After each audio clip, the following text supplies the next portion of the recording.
Optimal minimal. At this altitude, I can run flat out for a half mile before my hands start shaking. Can I ask you a personal question? Now would seem an appropriate time. What if I did the opposite? I'm a cybernetic organism, living tissue over metal endoskeleton.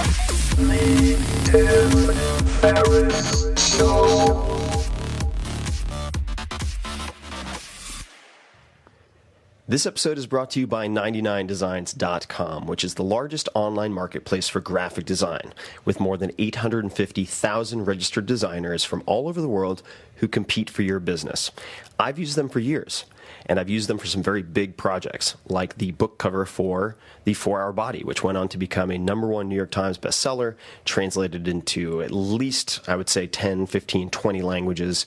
And I used 99 Designs because I needed results, and I needed them very quickly.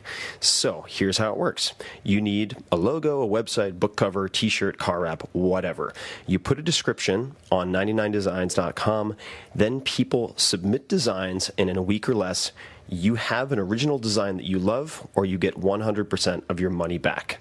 So check out 99designs.com/Tim. You can see some of the projects that I've done personally, and you can also get a $99 upgrade for free. This highlights your project, listing it with a prominent background, bumping it to the top of the page, and on average, this will attract close to 200% more designs. So check out 99designs.com/Tim, and I think you'll like what you see.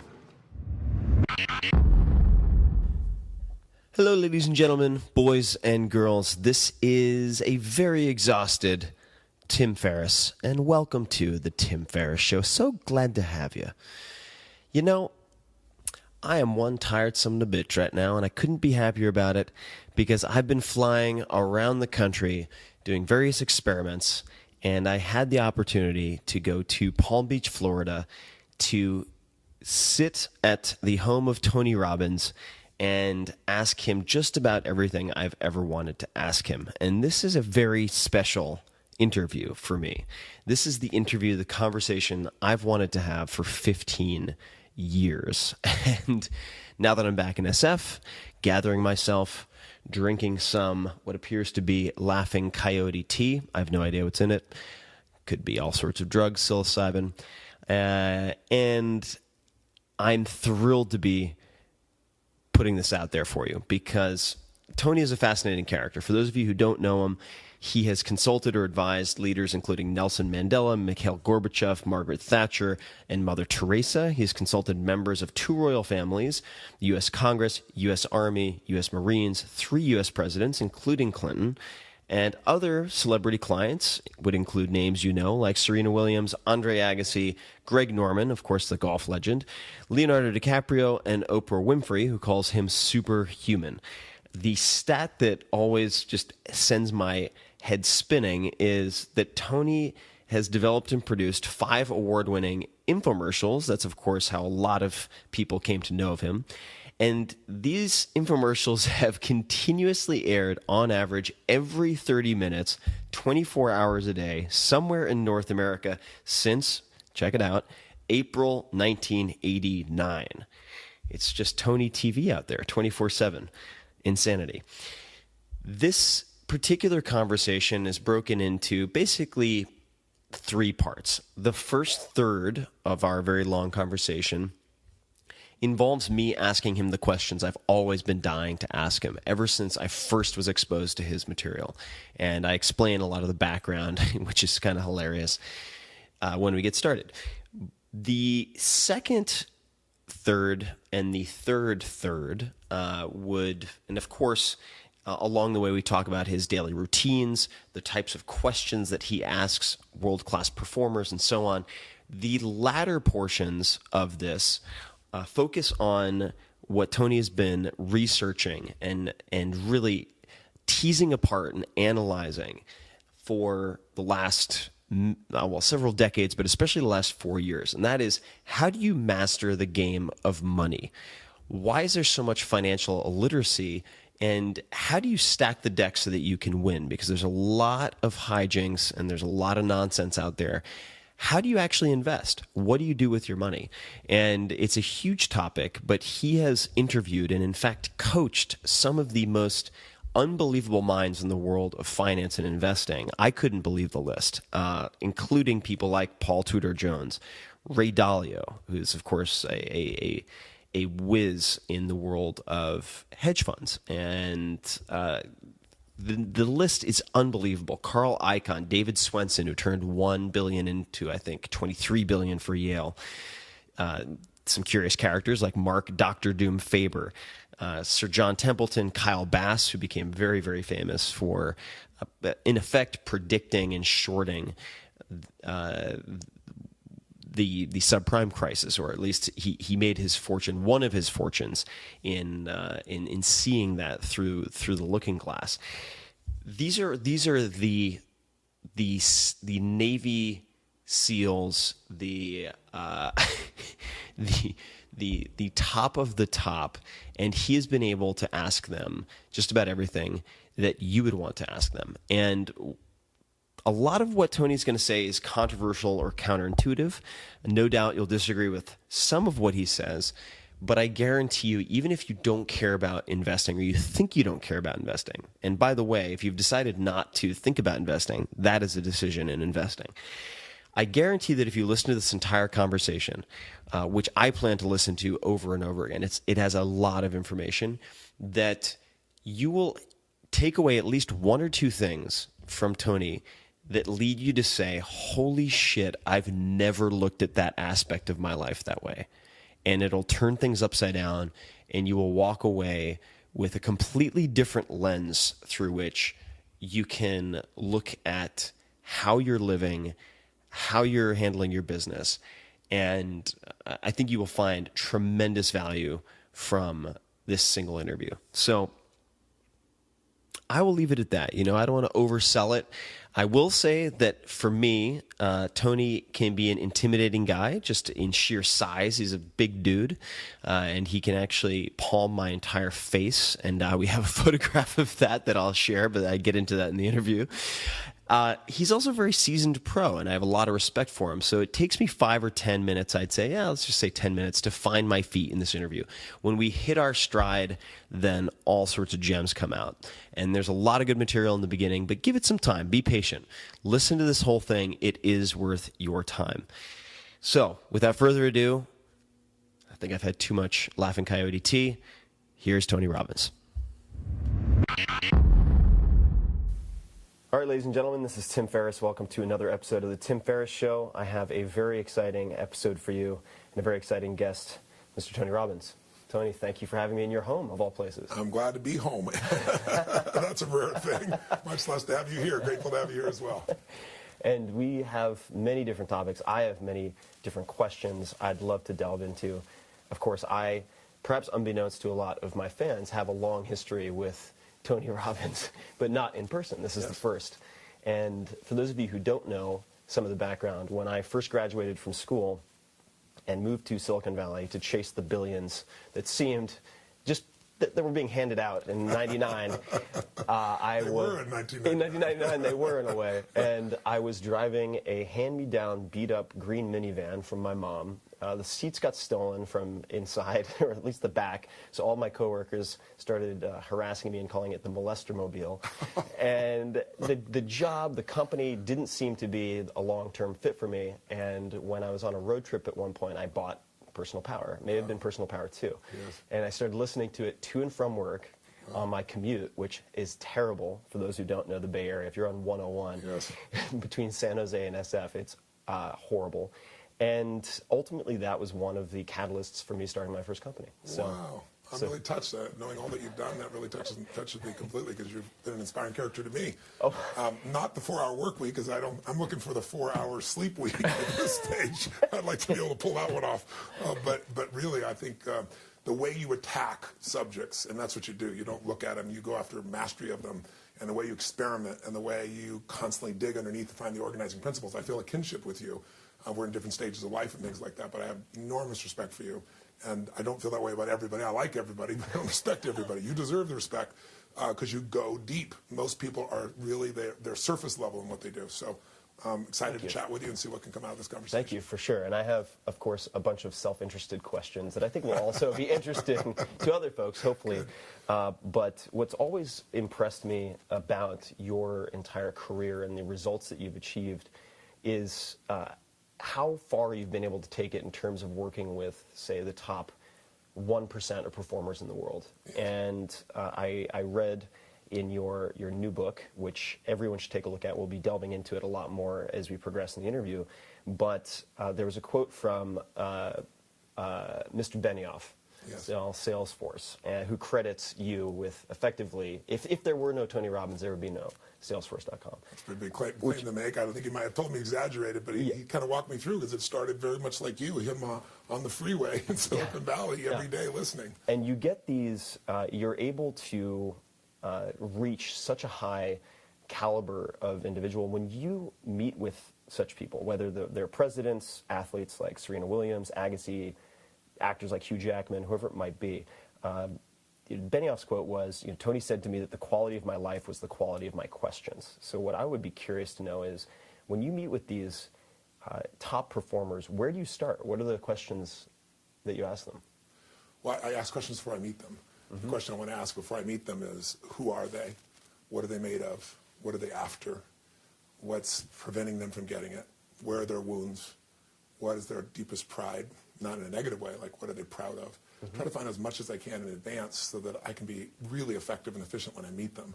When you meet somebody, yourself, myself, the most valuable thing we have is our time. So I try to be beyond respectful of that, but also I load my brain with all the distinctions I can so that when I enter into an interaction with someone and we're engaged, I have a disproportionate amount of information, ideas, insights, wisdom available to me, and then I can react to what's really happening in this moment. So I have what I think in advance, and then I have what the moment shows me. And I think the blend of that is really valuable, because in the moment, people can show up in all kinds of ways. Right. Somebody can show up, the meanest person on earth can be kind in the moment. Yeah. The kindest person can be very mean in the moment. Right. So I like to grab both those. And then what I want to do when I meet them is, I want to try and understand what is it that they really need, not only what they want. Right. Because what you want, I'm sure you've experienced this, I have in my life gotten what you want, and then you're like, is that what there is? It's like, what the hell? Right. Because what really makes us fulfilled as human beings is what we need, and there's only so many needs. So I dig under what the needs are. I look at what's their model of the world, how do they approach meeting those needs, and every model has limitations and challenges, mine, yours, anybody's. And so that tells me before I even meet them where the real challenge is, and then I listen for what the surface challenge is. And my goal is solve the surface challenge, but also give them more than they bargained for, solve the deeper challenge. And ultimately, my goal is that they have a greater quality of life. And most people I work with have an extraordinary quality of life. They may not realize it. They may have forgotten it. They may have lost track of it. Unless I'm dealing with somebody, which I also deal with, who's coming back from Afghanistan with PTSD, and they got light sensitivity, and they can't sleep at night. They wake up in cold sweats, and they're shaking while they're talking to me. That's a different game. Boom. That's something that's got to be dealt with in a different way. But when you're talking about peak performers, their challenges are usually they're hungry for more. Right? That's the nature of probably people listening to this. If they're going to listen to Tim Ferriss, they're going to listen for more. It's like, give me something beyond what everybody else is talking about. And then you're always seeking to try and find that by not limiting it to yourself, same as myself. Let's go find whoever's best in these areas, and let's pull it together, and let's find the organizing principles that codify this. So I'm looking to figure out, what is that more that they want, and or what is it that's stopping them? And then I go into the experience and just absorb what's there. And the combination of the two is how I'm able usually to get pretty extraordinary results. But without the prep, what most people know about me is the level of prep I do. Right. Like, I can get up and with my pinky do 6 days in a row without, a note or anything of that nature at this stage. That's not intelligence, that's experience. That's the 40,000 hours, not 10,000 hours, over the years. But I still prep, because what I do is I activate in my nervous system that knowledge base of what I want to be able to serve somebody with. I try to bring that to the surface so it's readily available. It's the difference between emotional intelligence and what I call emotional fitness. Emotional intelligence is the capability to deliver something. Fitness is the readiness to be able to make that happen. So I'm more interested in being emotionally fit, or being emotionally fit for that person in the moment. And when you interact with people, for instance, Paul Tudor Jones, legendary investor and trader, or Agassi, or anyone who's at the peak of their game and suddenly enters a slump. What are the commonalities, if any, that you've spotted in the best of the best who then cease for a period of time being the best of the best? What triggers that type of downslope? Well, everybody's got different triggers. There are some common patterns. And one pattern is doing so well that you go beyond your vision.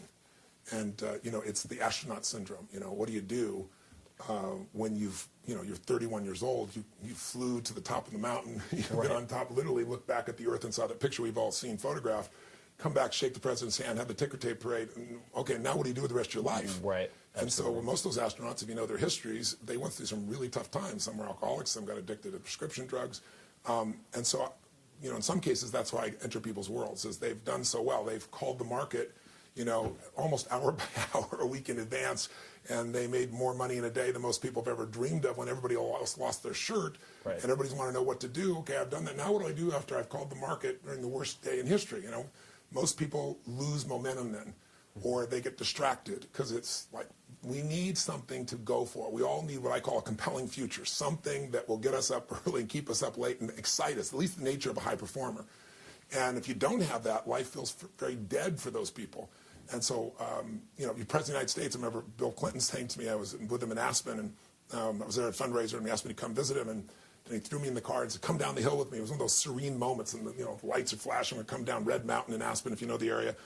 And he's sitting across from me, and it's right after the blue dress incident had come out. And he says, Tony, it's just like, I'm still so young. He said, what am I going to do when I leave? I'm not, what am I going to do in my 50s? That's just the wildest thing. I said, if I were you, I'd get the hell out quick, because he's talking about, I'd run a third time if I could. And I was teasing him about it. But he found a compelling future. And Bill Clinton today has something even greater in his life that he's going for. So the slump shows when people outrun their vision, or the slump can show when they meet their vision but it's not fulfilling, or the slump shows when people just end up developing some patterns they're unaware of that cost them. And it can be such a small thing with an athlete that can occur. And sometimes it shows, like a Tiger Woods, when something happens in their emotional life. And while they try to say, I'm an athlete here and I'm a human being over there, they don't separate. And so what I got to do in those situations, regardless of what triggered it, is I've got to come in and get them to re-anchor in their nervous system what made them so effective. And you understand myelin, the idea that the more you do something, the more you wire yourself. It's like the myelin, the white portion of the brain. It's almost like if I do something over and over again, I literally wire myself with this myelin. It's like having high-speed, cable in there, or whatever the appropriate, I don't know what it is anymore, what high-speed really is these days, the proper term, but versus, having dial-up. If you do something over and over again, you can process so much more rapidly. So I will find where is that myelin in that person? What specific pattern will hook them back up again to that part of their brain where it's effortless, to that part of the brain where they instate and they don't even think. Andre Agassi was decades and decades ago. He'd been #1 in the world. And all of a sudden he dropped, I don't know, it was number 19 or something at that stage. It's like 90, 91, 92, whatever it was.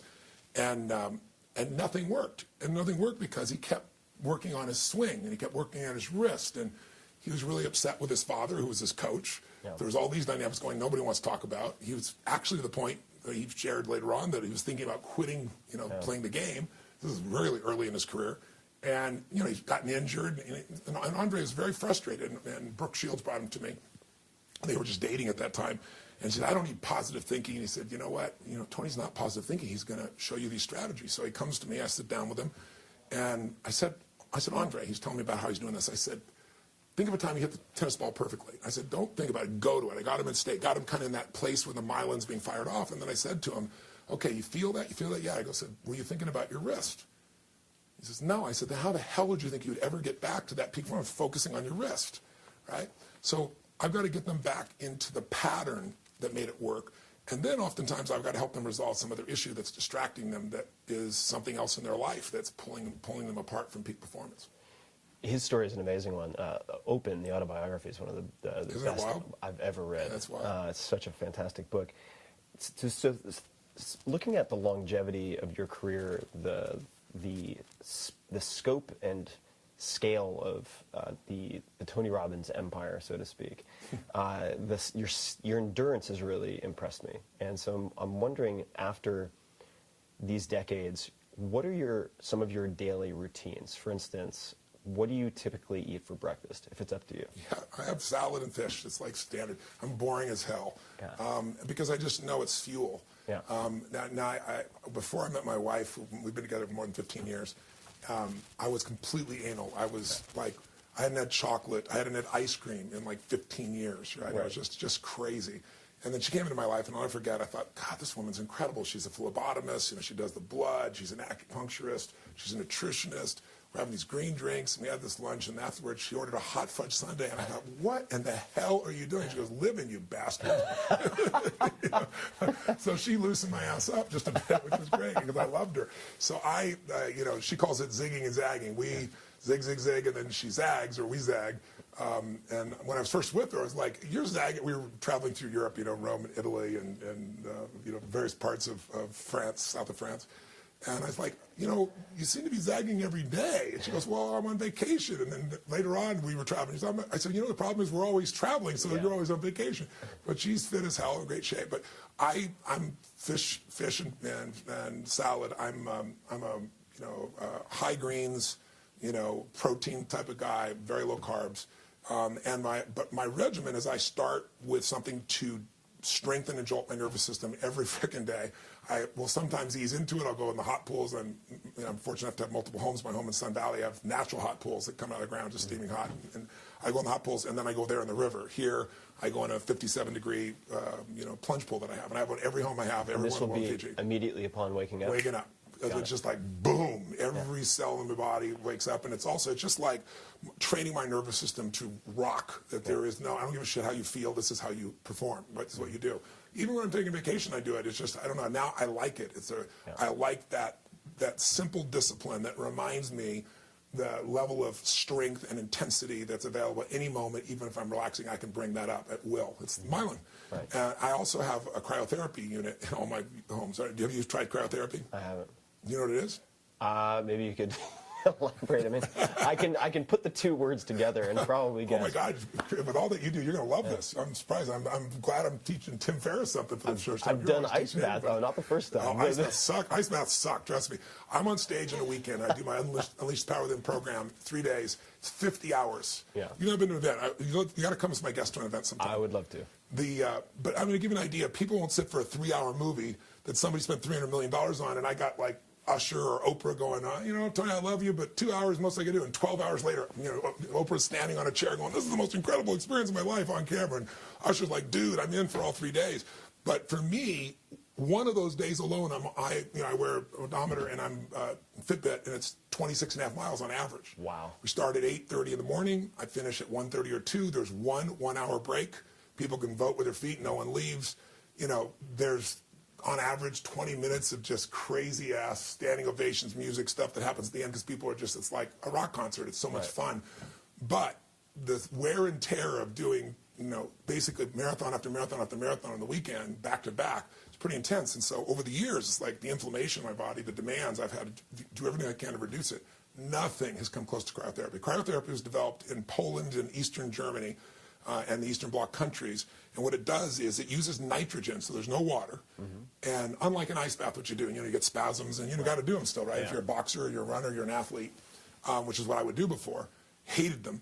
There's none of that process, but it reduces your body temperature to minus 220 Fahrenheit.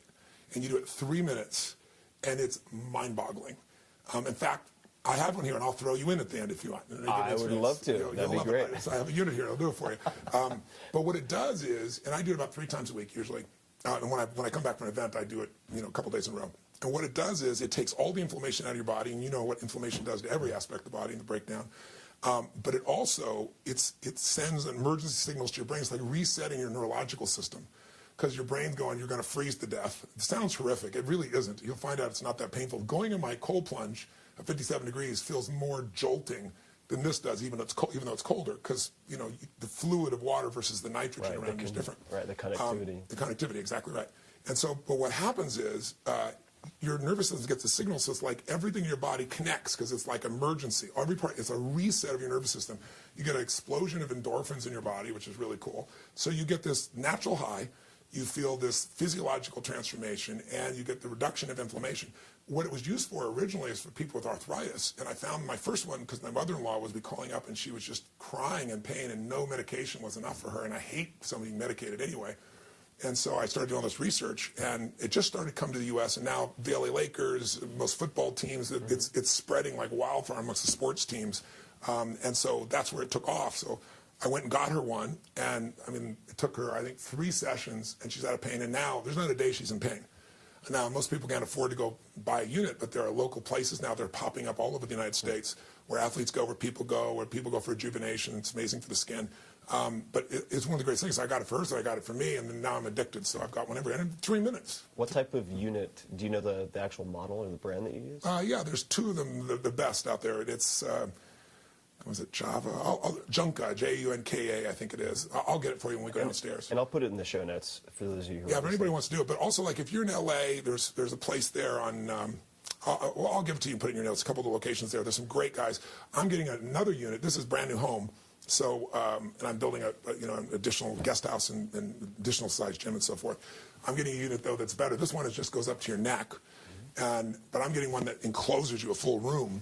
And the reason is about 70% of your nerve receptors are from the neck up. So when you step into one of those, it's even more powerful. But other than that, I don't do much unique or different with my life. I don't believe that entirely. I'll keep digging. But so you have either the sort of contrast therapy that you mentioned, the hot-cold, the cryotherapy. Yes. You have salad and fish. Yes.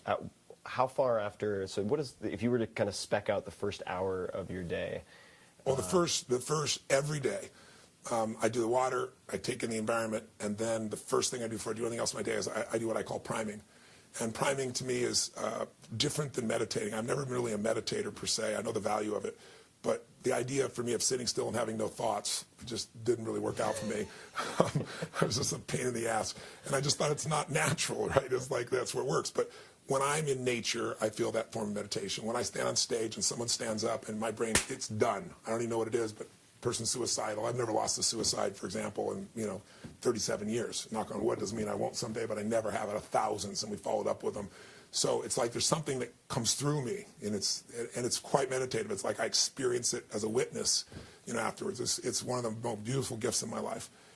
So I know that meditation. But for me, what priming is, if you want to have a prime life, you got to be in a prime state.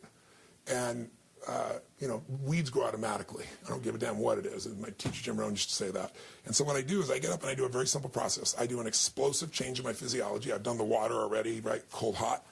And then I do it with breath. Because as I know all forms of Eastern meditation all understand that the mind is the kite and breath is the string. So if I want to move that kite, I move the breath. So I have a specific pattern of breathing that I do. I do 30 of these breaths, and I do them at 3 sets of 30. And that creates a profound physiological difference in my body. And from that altered state, I usually listen to some music, and I promise myself 10 minutes, and I usually go 30. And do you do that in this room that we're sitting in? No, I do it all up. This one room is where I do it. This has got a great vibe. I'll do this one. I do it at night. I usually will go outside because I love the wind on my face, and I love to take in the elements and so forth. But I do it in multiple places. I'm on the road. I do it. Doesn't matter what day. I do not miss priming. The reason is I'm not. You don't get fit by getting lucky. Right. You don't get fit by working out for a weekend. You live your life that way. Fitness is because it becomes just part of who you are. So what I do during that time is I do 3 simple things, and I do it minimum 10 minutes. 3 minutes of it is just me getting back inside my body and outside of my head, feeling the earth in my body and experience, and then feeling totally grateful for 3 things. And I make sure one of them is something very, very simple, the wind on my face, the reflection of the clouds that I just saw there. But I don't just think gratitude, it's like I let gratitude fill my soul.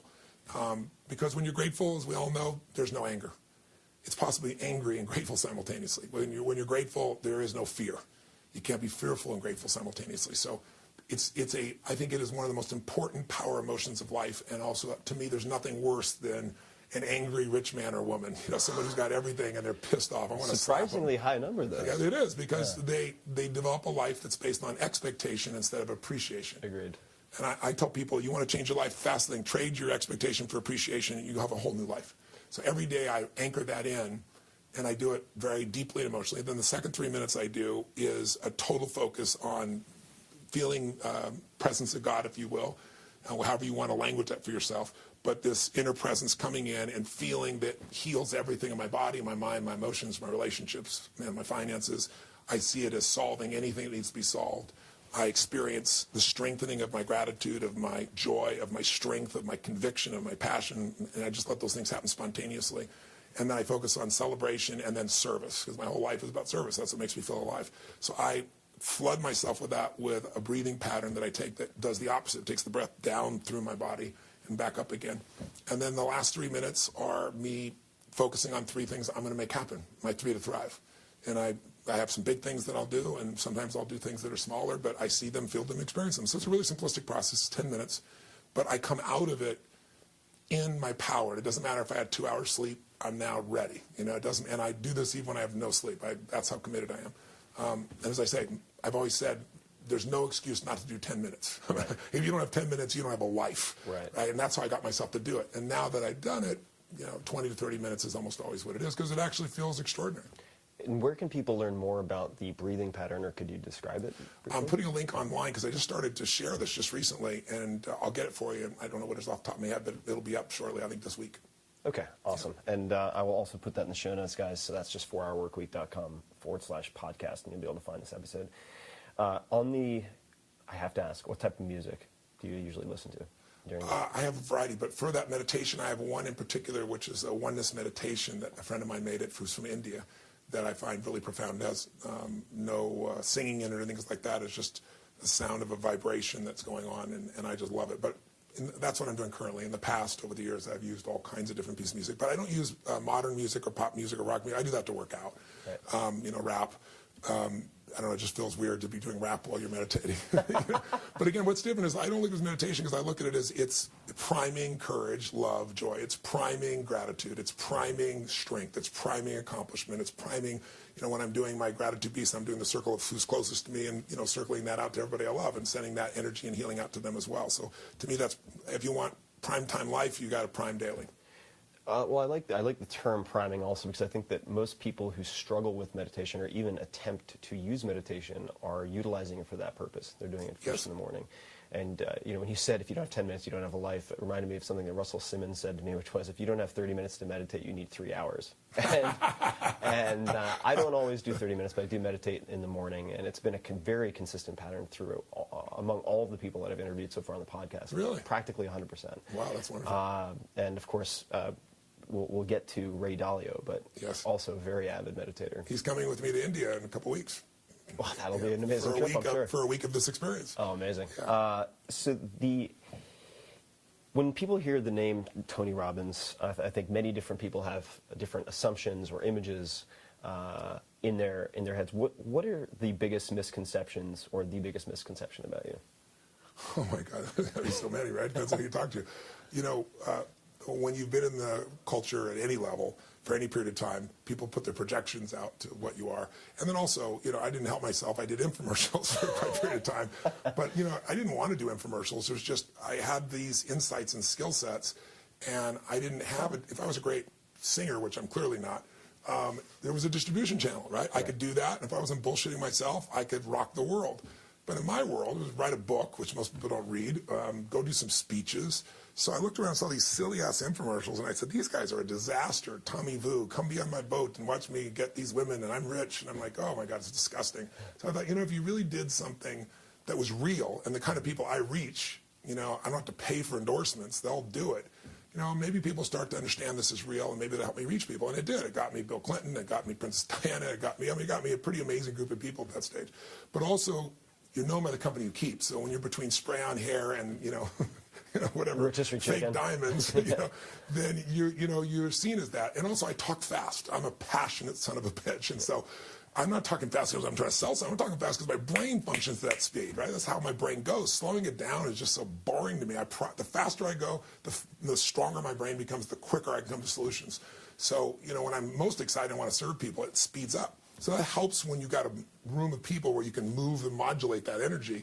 But when you're seeing somebody on TV and they look like they're a crazy son of a bitch and they're 6'7" and they got hands bigger than your head, you start going, who is this guy? But the people that have actually, like yourself or Mark Benioff or, President Clinton or whoever, who've, actually entered into my work, once they enter my work, they go, oh my God, this is very different. So I think most people think I'm an infomercial guy or a salesman or a motivator. I mean, I hate the word motivator. It is the bane of my existence. because I've never been that. I don't believe you should just go pump yourself up. I believe in intelligence. I believe see things as they are. If you can't see as you are, you can't lead, right? But don't see it worse than it is, so you got an excuse not to try. And that's what most people do. They make it much worse than it is because they're afraid of failing, so they come up with a reason why, a story why it's not there. And I don't tolerate that shit. I'm not the guy that says, there's no weeds, there's no weeds. I'm the guy who goes, let me show you what the goddamn weeds are, and let's pull these son of a bitches out right now and stop bullshitting. Let's do it. You and I'll do it with you. That's my approach. I think most people think it's a pump-up approach because, the media sees 10,000 people in a room and they're jumping up and down and, what is this piece? So that's because I believe that learning, I believe what I do for people at its essence when I do events is E-cube them. E-cube is I entertain them first because people in our society want to be educated, but they'd much rather be entertained. So if I can rock you and get you to have an experience where you feel fully alive, then, and it doesn't matter who you are, you're from any stage of life, any socioeconomic background, then I'm gonna be able to have your education go deeper. And then, so that's the second part. I give you the best education, the best tools. And the third one is I empower you. While you're in this state, I get you to do things that you won't forget. Do things that will be in your body. Do things that create momentum. So I think the misconception, at least my perception, is they don't realize I'm really a strategist. I mean, I consider you a strategist. I know you're inspirational and everything else, but being inspiring is nice. It's like motivation is nothing wrong with it. It's like a warm bath. You should take one or you stink. But that's not enough. And that's never been what I've been about. But most people in our society are interesting. That it's like if you're looking to improve yourself, people in our world think that's natural. The average person's like, what's wrong with you? I remember I took a company public when I was 39 years old. Had a really wonderful hit, $400 million. I mean, it was really extraordinary. And the man who ran my company had been the former CEO of CBS. Brilliant guy, Peter. And Peter, at one point, while we're in the midst of this company, he said, I want to go to Harvard and I want to take this extension course. Very wealthy guy, been head of the largest networks in the world, and now heading up my company. And I remember 3 or 4 people were like, well, what's the matter? Why is he doing that? Has he lost his edge? I mean, it's like, versus life is growth, baby. If you don't keep growing, you're going to die. But most people are afraid of the unknown. They're afraid of, I'm not looking good. I'm afraid to fail. And so that creates a challenge. But so I think the answer to your question is they don't know that I'm a strategist. They don't know how much I really care. They have no clue the depth of what I teach or the diversity of what I teach. Subject, your body, your mind, your emotions, relationships, your finances. They don't know the real impact, or they don't know who I really work with. The assumption is he's taking over weak people's minds and pumping them up and giving them all this enthusiasm. Casting spells upon them. I mean, that's crazy shit. But I'm not here to try to dispel that. What I try to do is, the reason I'm still here is the more people you touch, the more you reach. I don't have to do that. The people that have been through my events are the greatest people to balance that out. And social media, it's been really wonderful because people say, well, this is what this guy is, and 12 other people go, you've never had experience. Let me tell you what this really is about. And that's really been a wonderful enhancement to my ability to reach people with social media. No, I just to reiterate something you said about inspiration being necessary but not sufficient. I think that, like you, having the label sort of motivation or motivational speaker applied to what I try to do is very frustrating, because one of the things that differentiates... They put that label on you too? Oh, yeah. I didn't know that. It's just an easy label to throw around. I know. It's like, what else should you call it? It's like, well, I'm not going to read the book, so I might as well find a label that I can understand. I was going to say, at least you had an infomercial, but at least you weren't selling the 4-hour work week on those infomercials. You'd have twice the level of hell that you already get. But the difference in your material, because I really wanted to better myself when I was hitting some very rough spots in my first year out of school. And the difference between, say, Personal Power and a lot of your other material, including the new book on money and finance and investing, which you guys at some point, I'll try to share some of it with you, but I have, I would say, probably 20 to 30 printed pages of notes in Evernote. Wow. Just on I still have about 50 pages left, but it's a big book. We'll get to that. I was felt like giving you a pat on the back. It's like, oh, another 600-page book. I know how these go. Build your biceps for this baby, right? But you give very tactical next steps at the proper time. So you do sugarcoat the medicine a bit by capturing people's attention, and not to make this Glenn Ross, AIDA, but you have to have those elements in the proper sequence, or you can't elicit action from people. That's right. And that's something that you've had huge, you've been very influential on my teaching, which is how I would view my writing, because of that model. And so if you look at, say, the 4-hour work week as one instance, the reason that I have these comfort challenges at the end of each chapter is because I know I'm going to have big asks later, and I want to condition people to take action. And I think that your materials, I mean, it's some of the best in the world I've ever seen in that capacity. I want to say something about what you said, because it's really important, and you're one of the few people I've heard actually notice it. And I've noticed it in your work, and I didn't know it was influenced by me in any way. I'm complimented by that, but I think you probably would have got there on your own just by the nature of your thinking. The dog bit Johnny, Johnny bit the dog. Same exact words, different syntax, totally different experience, especially if you're Johnny. Yeah. And people don't realize that sometimes when they think I'm 30 pounds overweight and I'll never get this, I've tried everything, or I'm, you know, every relationship sucks. You know, how do I end up with men or women like this? Or, you know, this is my third business and I'm still not there, and I don't see how it's going to happen. They don't realize that victory is near. And the reason is it feels like a million miles away, and they're doing the right things but at the wrong time. Or they're doing the wrong things, you know, they're doing the right things in the wrong sequence, you know what I mean? So timing is so invaluable. And some of that, you and I know we can't control. Some of that's frickin' luck. Sure. But the more you study how things grow, whether it be organizations or human beings or families or communities, or the way in which people, you know, study ontology or study of knowledge, there's a sequence. And it's like, if I know somebody's phone number and I dial the wrong order, I don't reach them. But I do that same exact ingredients, the right order. And that's what people need very often. Often they just need a slight twist, and they don't know it, and they give up. And so part of my passion is to help people find that 2 millimeters, you know, that little tiny shift that changes it all. One of the people, I have these people that I've coached over the years that are the best in the world at what they do. And I'll take on clients who I think by touching them, I can touch a mass number of people. That's why I started with Paul Tudor 21 years ago. And it's turned out really well with his Robin Hood group growing, to giving away $1 billion to, you know, over this time, and the impact that it's had. But one of these people is one of the top, to give you an idea, facial surgeons in the world. And I remember I went to go see him one day for one of our sessions, and he was late, and I'm waiting, and I'm no problem, I'm busy. And the nurse says, he's going to be a while. He said, Dr. Huffman said, why don't you come in and watch? And I said, wow, love that. So, you know, I get all scrubbed up, the whole thing, come in. He's got rock and roll music in there, and this guy is like an artist and a scientist mixed together in the most powerful blend with a giant heart. And I go in there, the music's blared. He's, hey, Tony, how you doing? He goes, watch this. And he cuts this one. He lifts this woman's face off. Oh, Jesus. And I felt a little state change. And I was like, you know, I stayed around for a few minutes just, you know, to put up that I can handle this shit. And I said, you know, I got a few calls I got to make, right?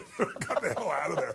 So I go into his office. He goes, just use my office to make your call. So I'm recovering in his office. Puke in the basket, and then you're using his office. I'm not a squeamish guy, but I just wasn't prepared, right? So I'm sitting in his office, and he's entered a stage of life where, you know, this is a guy, the Sultan of Brunei, paid $2 million to fly him over like 15 years ago, 20 years ago, to do 2 of his family's faces. This is a guy that anybody in Hollywood who had the money, in those days, there was nobody but him, the best on earth, because he mathematically figured out how to trigger beauty by what you and I would call submodalities. I think I can shorthand for you, an NLP term, right? Yeah. Those little triggers in the visual triggering device that affect kinesthetic change in a human being.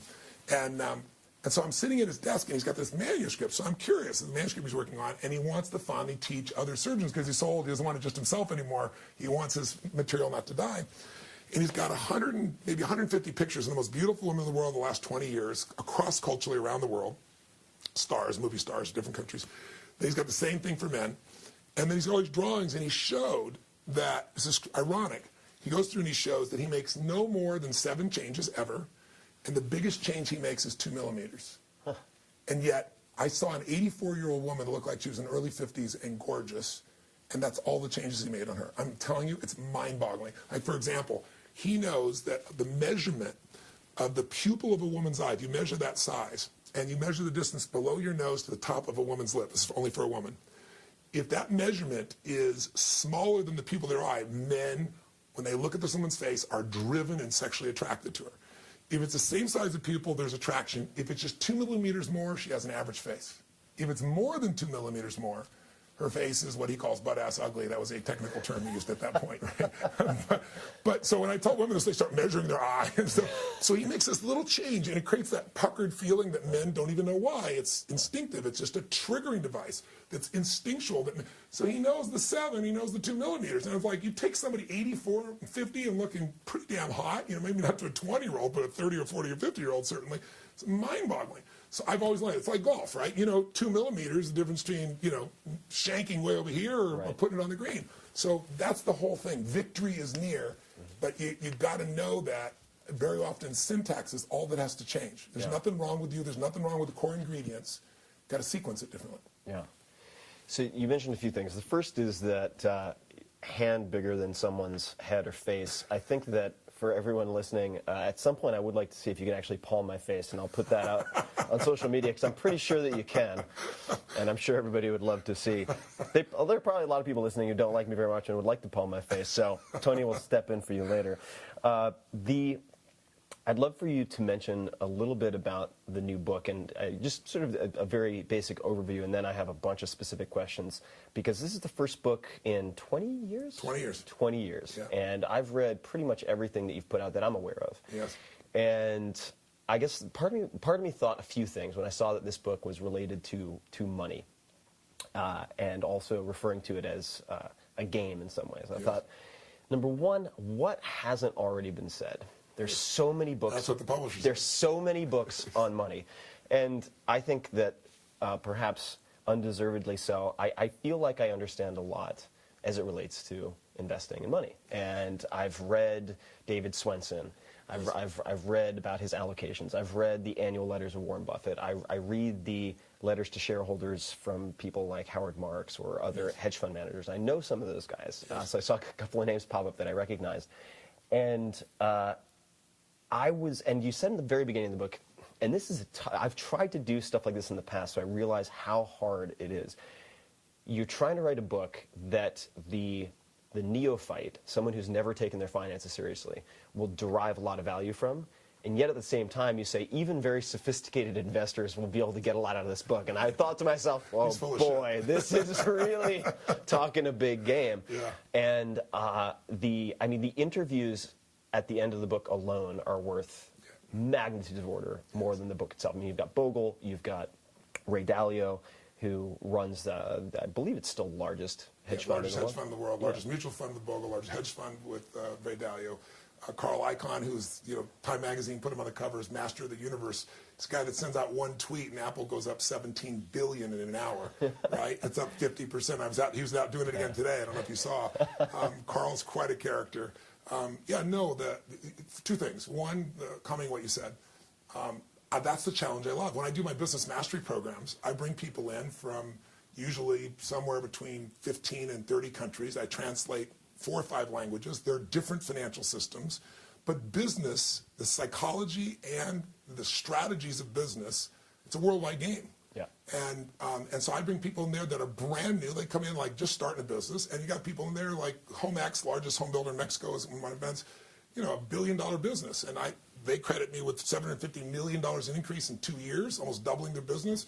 And I take this chiropractor or this dentist, army of 3, and show them how to double their business in 6 months. So I love that challenge of how do you hit both, and it's not easy to do. It's very hard. And thus far, I think we pulled it off. We pulled it off primarily because of it's not me doing the teaching; it's me going to the best on earth and getting them.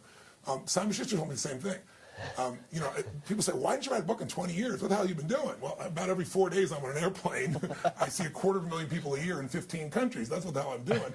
And I live for that environment, the rawness, the aliveness, every moment something's changing. You never know who's going to stand up. You don't know what the challenge is going to be. I mean, that feels alive. And also, it's just real, and it's now. And if it's not working, freaking change it. Who cares? When I go to write, as I did 20 years ago, I'm sitting still. That first alone makes me crazy. And then number 2, you took away my hands, my music, my voice, my face, my intensity, and now I just got written words, which I clearly am not as skilled at. But when I concentrated on I am, but I also go, this is immortal. I can't improve this. You know, it's like once you write the shit, it's done. So I've avoided it like the plague. And then also, most people don't read, frankly. Yeah, it's true. You know, they read blogs. You know, it's like most people, I can see a generation looking at this book. It's 630 pages, right? But it's these 7 steps. So you can do a chapter a day, and in 30 days, you got a different financial life. That's where, if you're crazy like me, you'll do it in a weekend, you know? But what's interesting is they'll say, you know, why don't you put this in a blog? You know, why don't you put this in an infographic? Mastery doesn't come from an infographic. Yeah. What you know doesn't mean shit. Yeah. What do you do consistently? And you got to go through stages of understanding intellectually, which anybody can do, but you got to do. And then you got to get where there's enough emotional intensity attached to that understanding that you actually do it. And then you got to get enough consistency of both those that it gets in your body. You don't have to think about it, and it becomes who you are. And those stages of mastery require, it's like I took Taekwondo. I didn't want Taekwondo. I wanted to learn Aikido because I thought it was a beautiful art. You know, and I like the idea they don't have to hurt somebody. 10 people attack you at once, and it's like, wonderful, you know. So I learned some Aikido, but I had the privilege of being exposed to Grandmaster Jun Rhee, who brought Taekwondo to this country. And he trained Muhammad Ali, and he trained Bruce Lee and his acupuncture and so forth. Amazing history. And a beautiful man, like the most happy human being you ever meet. And he loved me and what I did, and was touched by it. And he said, would you like to do this? And I was 23, 24. So I said, yes, but I must get my black belt fastest time in human history, and you must come travel with me. We will do this every day. Kind of like your insane ass. Oh, right. You know? Yeah, I read your book in 2 days. So it's like completely insane. So he came in, I'd finish being off stage at midnight or 1 a.m., and then I'd have to go train from 1 to 4, and then I'd sleep from 4 to 7:30, 3.5 hours, 4 hours, sometimes 8 if I could squeeze it, get up and do my next day. I did that for, 9 months. I did get a black belt legitimately in the shortest time in history, but I hated it and never wanted to do it again. But I'll never forget, I was doing these moves, and it's like, gee, it's 4 in the morning. I'm doing the same freaking move, and I'm doing it over and over and over again. And I said, Master Rhee, I said, can we go to the next move? And he said, Grasshopper, this is the next move. And he started to laugh. He goes, the fact that you think this and this is the same move is why we're still doing it. It's like, but you know what? It was really true. So I'm into mastery. And so what I really wanted to make sure happened with people is that we got them to that place. And when I went to Simon & Schuster, it was a crazy thing. So I'm doing these events, I'm loving this. Simon & Schuster's been begging me for a book for decades, a huge contract, and he made it bigger and bigger. And I said, I don't need the money. I'm not doing it for the money. So they finally came back, and what triggered me is I saw this documentary called Inside Job. Yeah. Did you see it? Great.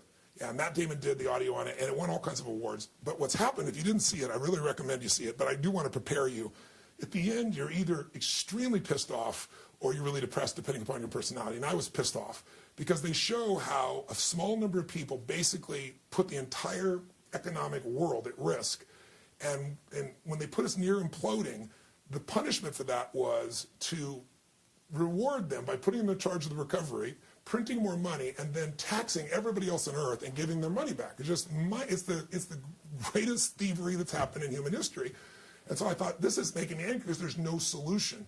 And I thought, there's got to be a solution. I thought, you know what, I got access. The one thing I got access, because I've called Coach Paul for 21 years, and I mean, he's never lost money in 21 years. It's mind-boggling. His company's never lost in 28 years. I was brought in when he's having a tough time to help take things to the next level. And I thought, I know these people. I know this process. What if I took what the ultra-wealthy and brought it in? So I think I got this great strategy. Go to Simon & Schuster. He's wanted a book forever. And the first thing he say is, no. I said, well, you can't tell me no. He goes, Tony, no. Jonathan is a brilliant man, Jonathan Carp. He says, Tony, you don't want to do this. He goes, people are dying for a book on peak performance for you, dying for a book on anything, but not finance. This category is a dead carcass, is what he said. It's been picked clean. Same things you're saying, right? Ironically. So did the head of the financial division. He goes, there's nothing new to say. I said, that's because everybody's attacked the same way. I'm going to go to the people that know, not the platitudes of the same BS.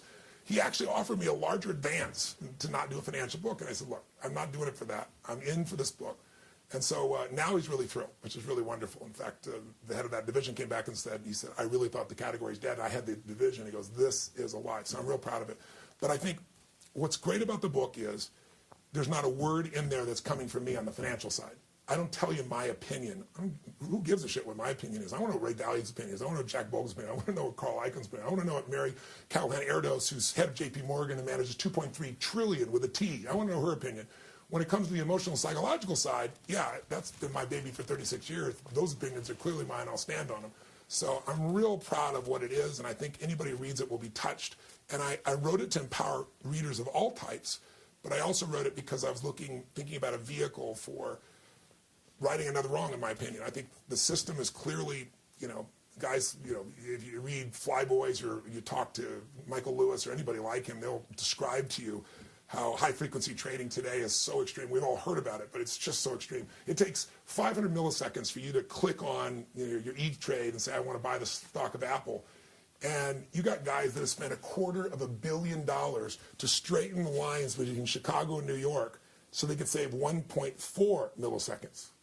And they're going to trade hundreds, maybe thousands of times. They know you're going after Apple. They know what to do. They make money, little micro profits. One of the HFT groups was going to go public last year, so they did their filings. Do you know how many losing days they had in 4 years? I do not. One. One losing day in 4 years. It's front running. Yeah. So the system's rigged, but even though it's rigged, you can still win. That's why I wrote this book. I want you can still win, and here's how to win, and here's the people showing you how to win. So I wanted to right that wrong. I wanted people to have an advocate, but I'm pretty passionate about taking care of people that society's forgotten, and I decided initially I wanted to raise my game. They cut $8.7 billion from food stamps last summer. Most people don't even notice it. It's the equivalent of every family who's being supported going without food for 1 week out of the month for 12 straight months. And I've been supporting, my family was fed when I was 11 years old. I had no food.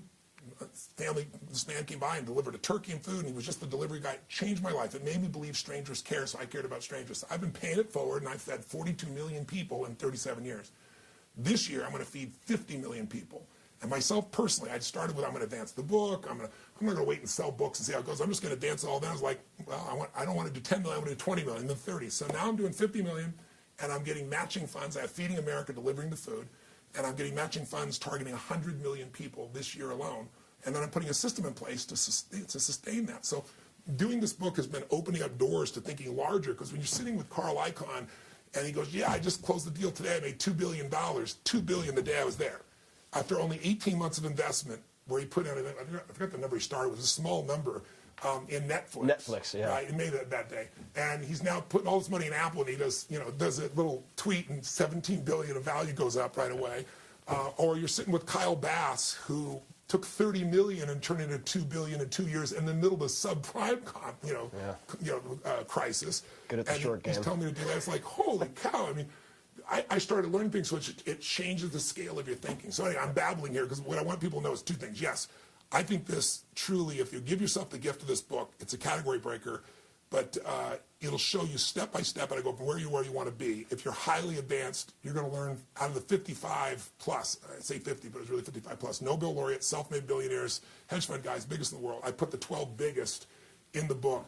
And I went to these guys with the promise of a 45-minute interview, and my average one was 3 hours, so I know how you function because I do the same thing.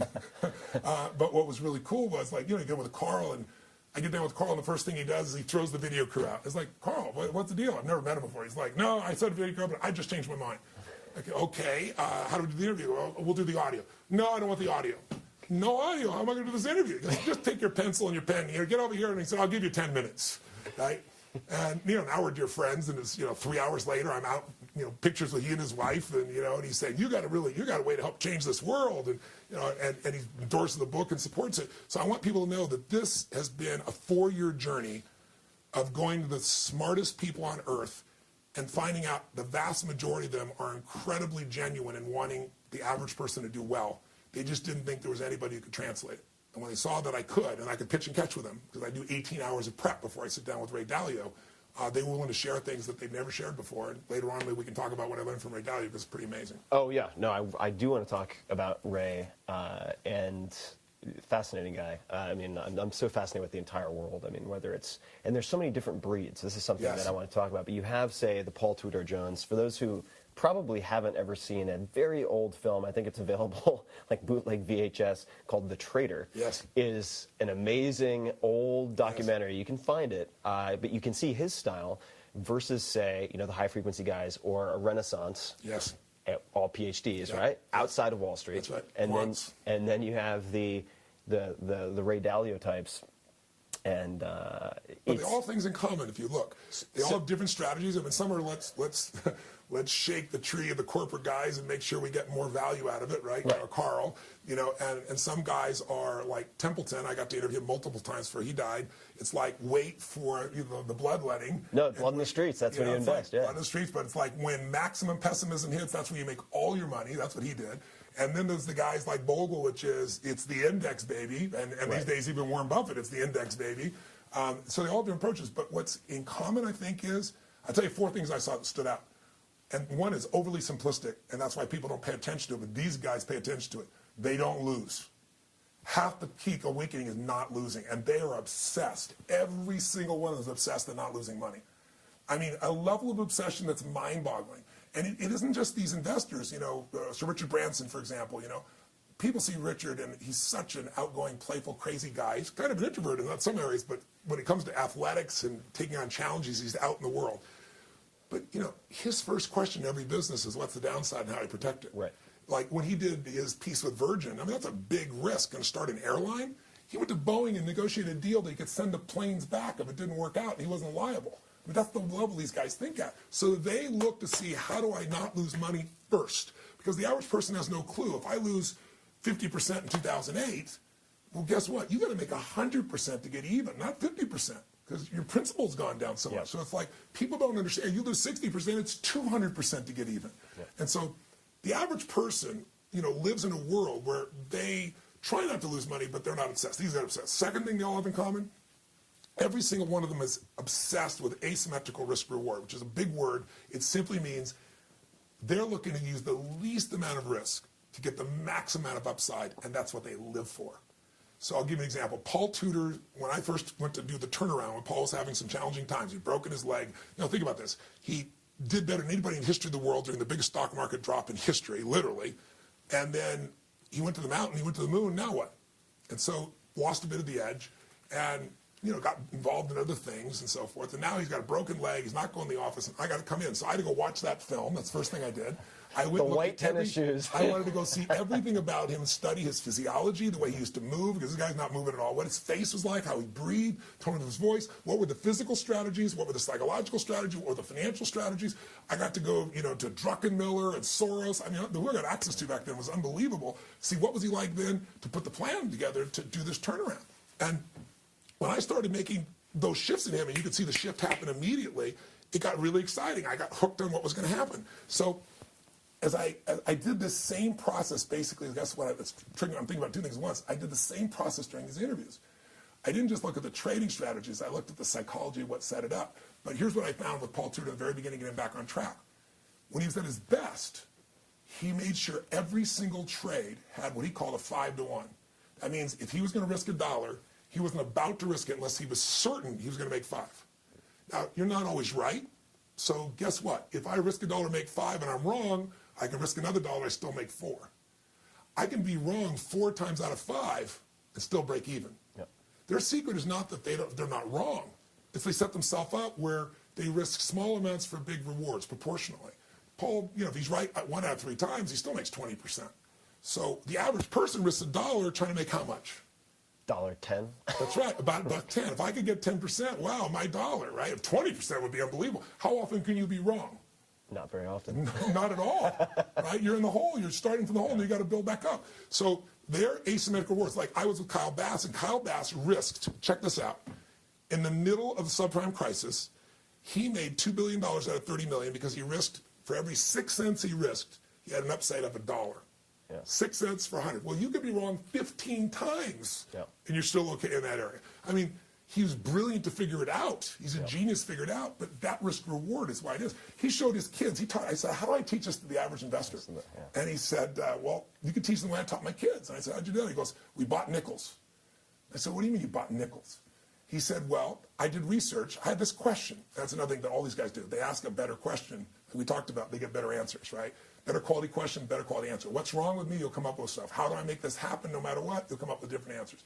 So his question was, where in the world is there a riskless trade with total upside? Yeah. And he started looking around and he said, I'm worried about inflation. So he decided, well, gosh, of all the currencies in the world, a nickel, what it's made of today, it's not made mostly of nickel, by the way. He said, it's costing the U.S. government 9.5 cents to make a nickel. That's how our government functions, right? I'm going to spend almost 10 cents to make something worth half as much, right? The Pentagon plan. Yeah, that's right. It's the perfect plan. So he said, but you know what? Just the actual material value, right, is 6.8 or whatever it was, 6.5, we'll call it for round numbers. So he said, if I buy a nickel, it's never going less than a nickel unless you believe the U.S. government's gone. So I've got something that never goes down in value. So I got a guaranteed return. You know, I'm not going to lose my principal. But day one, it's worth 36% more than the day I bought it. How many investments can you have a 100% guarantee of no loss and have 36%? I said, yeah, but that's smelt value, and I saw they passed a law a few years ago. I think Charlie Rangel, whoever it was the one who pushed it through. He goes, yeah, but Tony said, that doesn't matter. He said, let me tell you why. He said, look at pennies. When they changed it from pure copper to tin and all the things they changed, what happened to the old pennies? There's a scarcity of them, and now a penny from those days is worth 2 cents. It's 100% more valuable. So he said that at some point the government cannot continue to do something that costs twice as much. Some point they'll make a change in the materials, and then all these nickels are worth an unbelievable amount. So he said, I was just showing my kids, here's a risk. You need to think different than everybody else. Don't think I have to take huge risks for huge rewards. Think, how do I take no risk and get huge rewards? And because you ask that question continuously and you believe an answer, you get it. So, you know, he said, listen, if I could convert my entire wealth in nickels right now, I said, I'd do it. I said, you're insane. He goes, I am insane. But it's the best possible fundamental investment. He started telling me how to do it. He bought 40 million nickels. Wow. He has 40 million nickels. It fills up a room bigger than this, right? You better be on the ground floor. And he had his kids dragging him in and everything else, laughing, having fun. I mean, it's like their little treasure room. So he can legitimately do like the Scrooge McDuck backstroke through a pool full of nickels. For real, with nickels. So that's asymmetrical war. I'll give you one more and I'll shut the hell up. I'm not here for you asked me you tell me the differences. I want you know there are differences. We can spend hours and hours on the differences, but what I think is useful is what's aligned, because then it gives something universal that can be applied. Absolutely. Right? The other one for them is they absolutely, beyond a shadow of a doubt, know they're going to be wrong. You look at these talking heads on television and people screaming at you and hitting bells and telling you what to buy, and they're right. The best on earth, the Ray Dalios, right? The Pebbles, I don't give a who you talk about. You want to look at Carl Icahn, they all know they're going to be wrong. So they set up an asset allocation system that will make them successful. They all agree asset allocation is the single most important investment. There wasn't one person in terms of your vehicle that it wasn't the most important thing. No matter how they attacked it, asset allocation was the element there. And the last one is they're lifelong learners. I mean, these people are machines. Like you, like me, like Peter, like most of the people you and I share as friends, they just are obsessed with knowing more. And because the more they know, the more they realize what they didn't know, and then they apply that and they go to another level. And every time you think you're the best you can be in anything in life, your body, your emotion, your spirit, your finances, there's always another level. And these guys live by it. And the last one that I found, almost all of them were real givers. Not just givers on the surface like money givers, that's wonderful, but really passionate about giving. And it showed up once they saw what I was doing was legitimate and was really real. Then they're opening up 3 hours of their time with something that many of these guys will never get. Oh, yeah. I mean, their hours are worth a lot. Saying the least. Thank you for supporting the sponsors of this show. I've used them, I like them, and I think you will too. 99designs.com/Tim.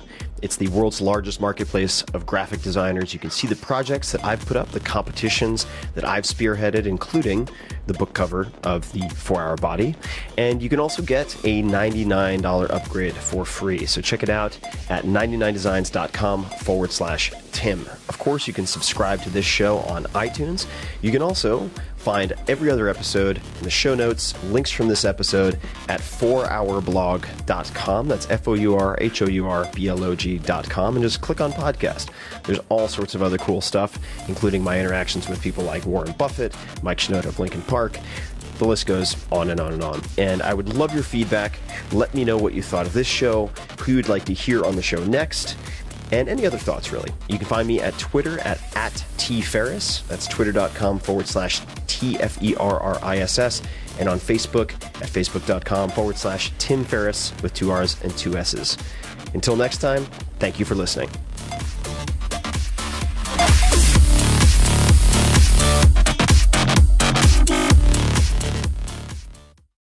Optimal minimal. At this altitude, I can run flat out for a half mile before my hands start shaking. Can I ask you a personal question? Now would seem an appropriate time. What if I did the opposite? I'm a cybernetic organism, living tissue over metal endoskeleton. Tim Ferriss Show.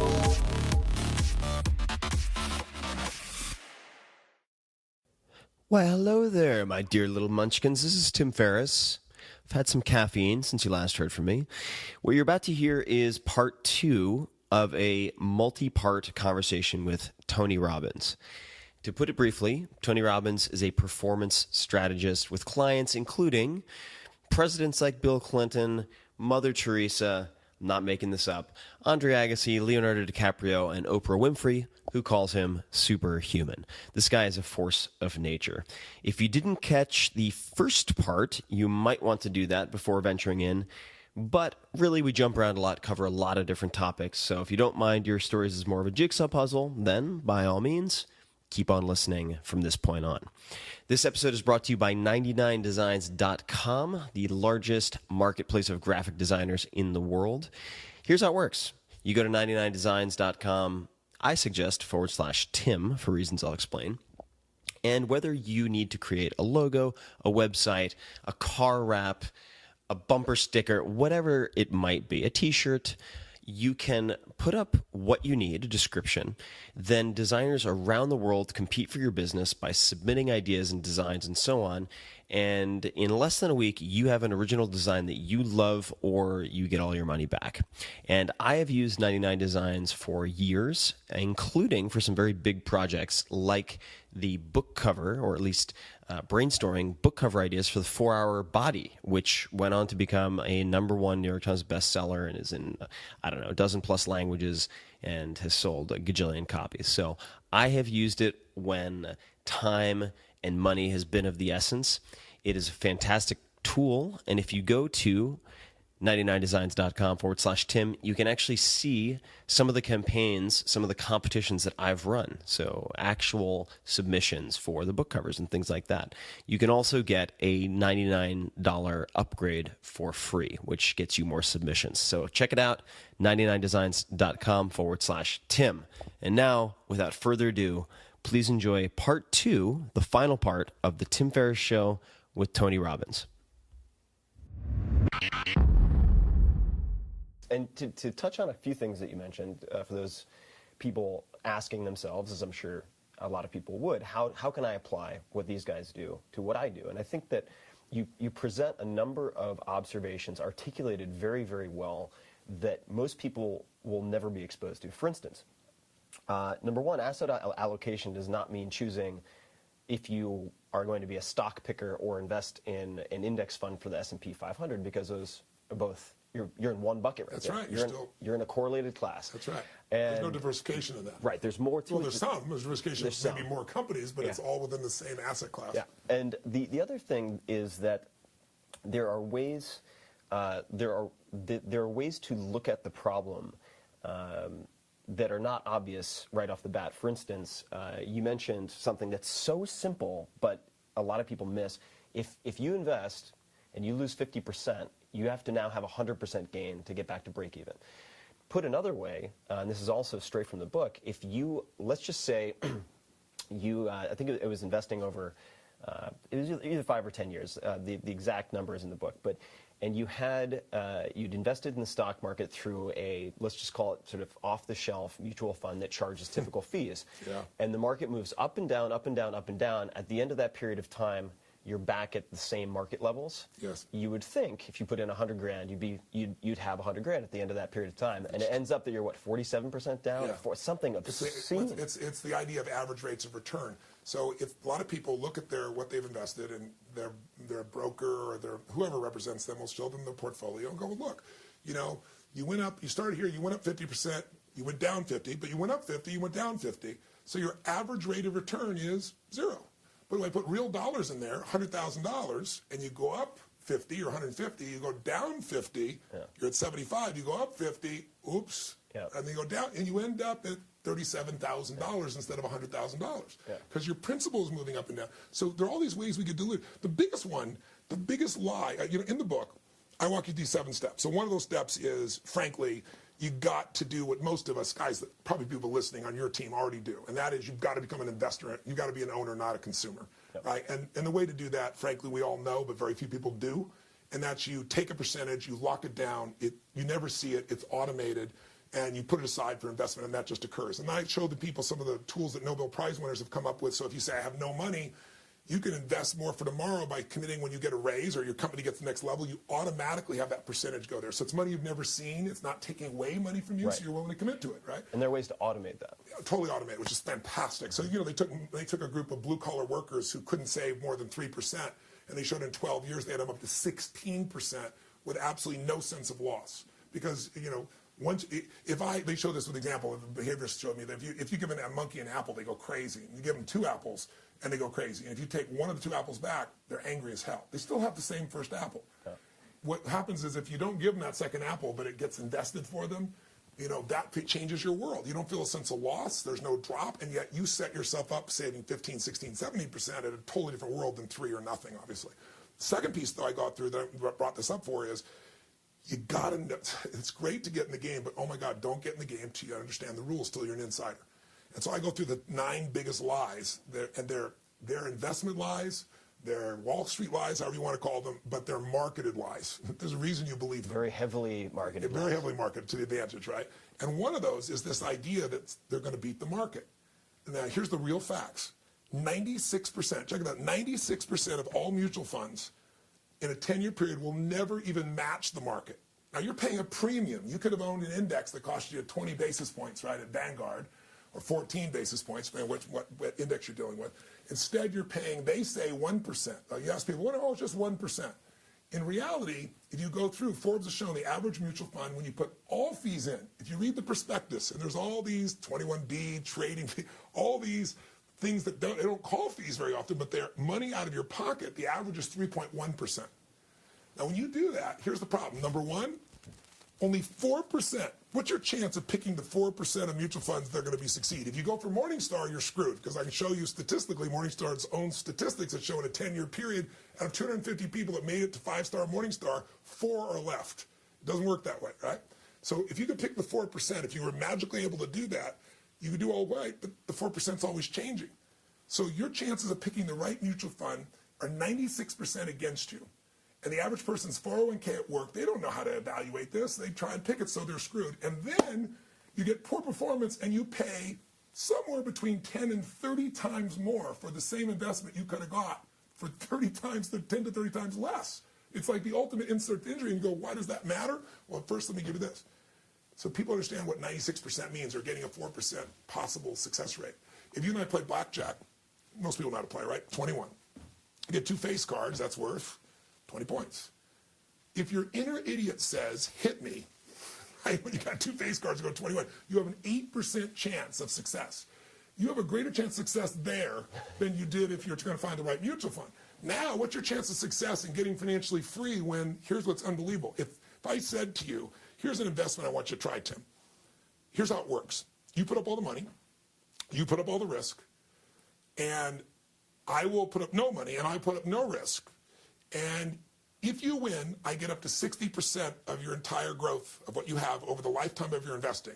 You put up all the money, I take no risk, I put no money in. And if you lose, but I don't lose anything. That's a deal that most people said, I'd never take in a million years. That's the average mutual fund. Because for every 1% you pay, it's 20% over the lifetime of your investments of growth. Because just like there's compounded growth, there's compounded fees. Right. So Bogle showed me 60%. I'm saying, Jack, how is this possible? How could people be doing this? Like, he goes, Tony, it's a $13 trillion lie, and it's called one thing, marketing. Yeah. This is marketing. So I've been in the business 64 years. It makes me crazy, and people still do it. The vast majority of people put their money in a mutual fund.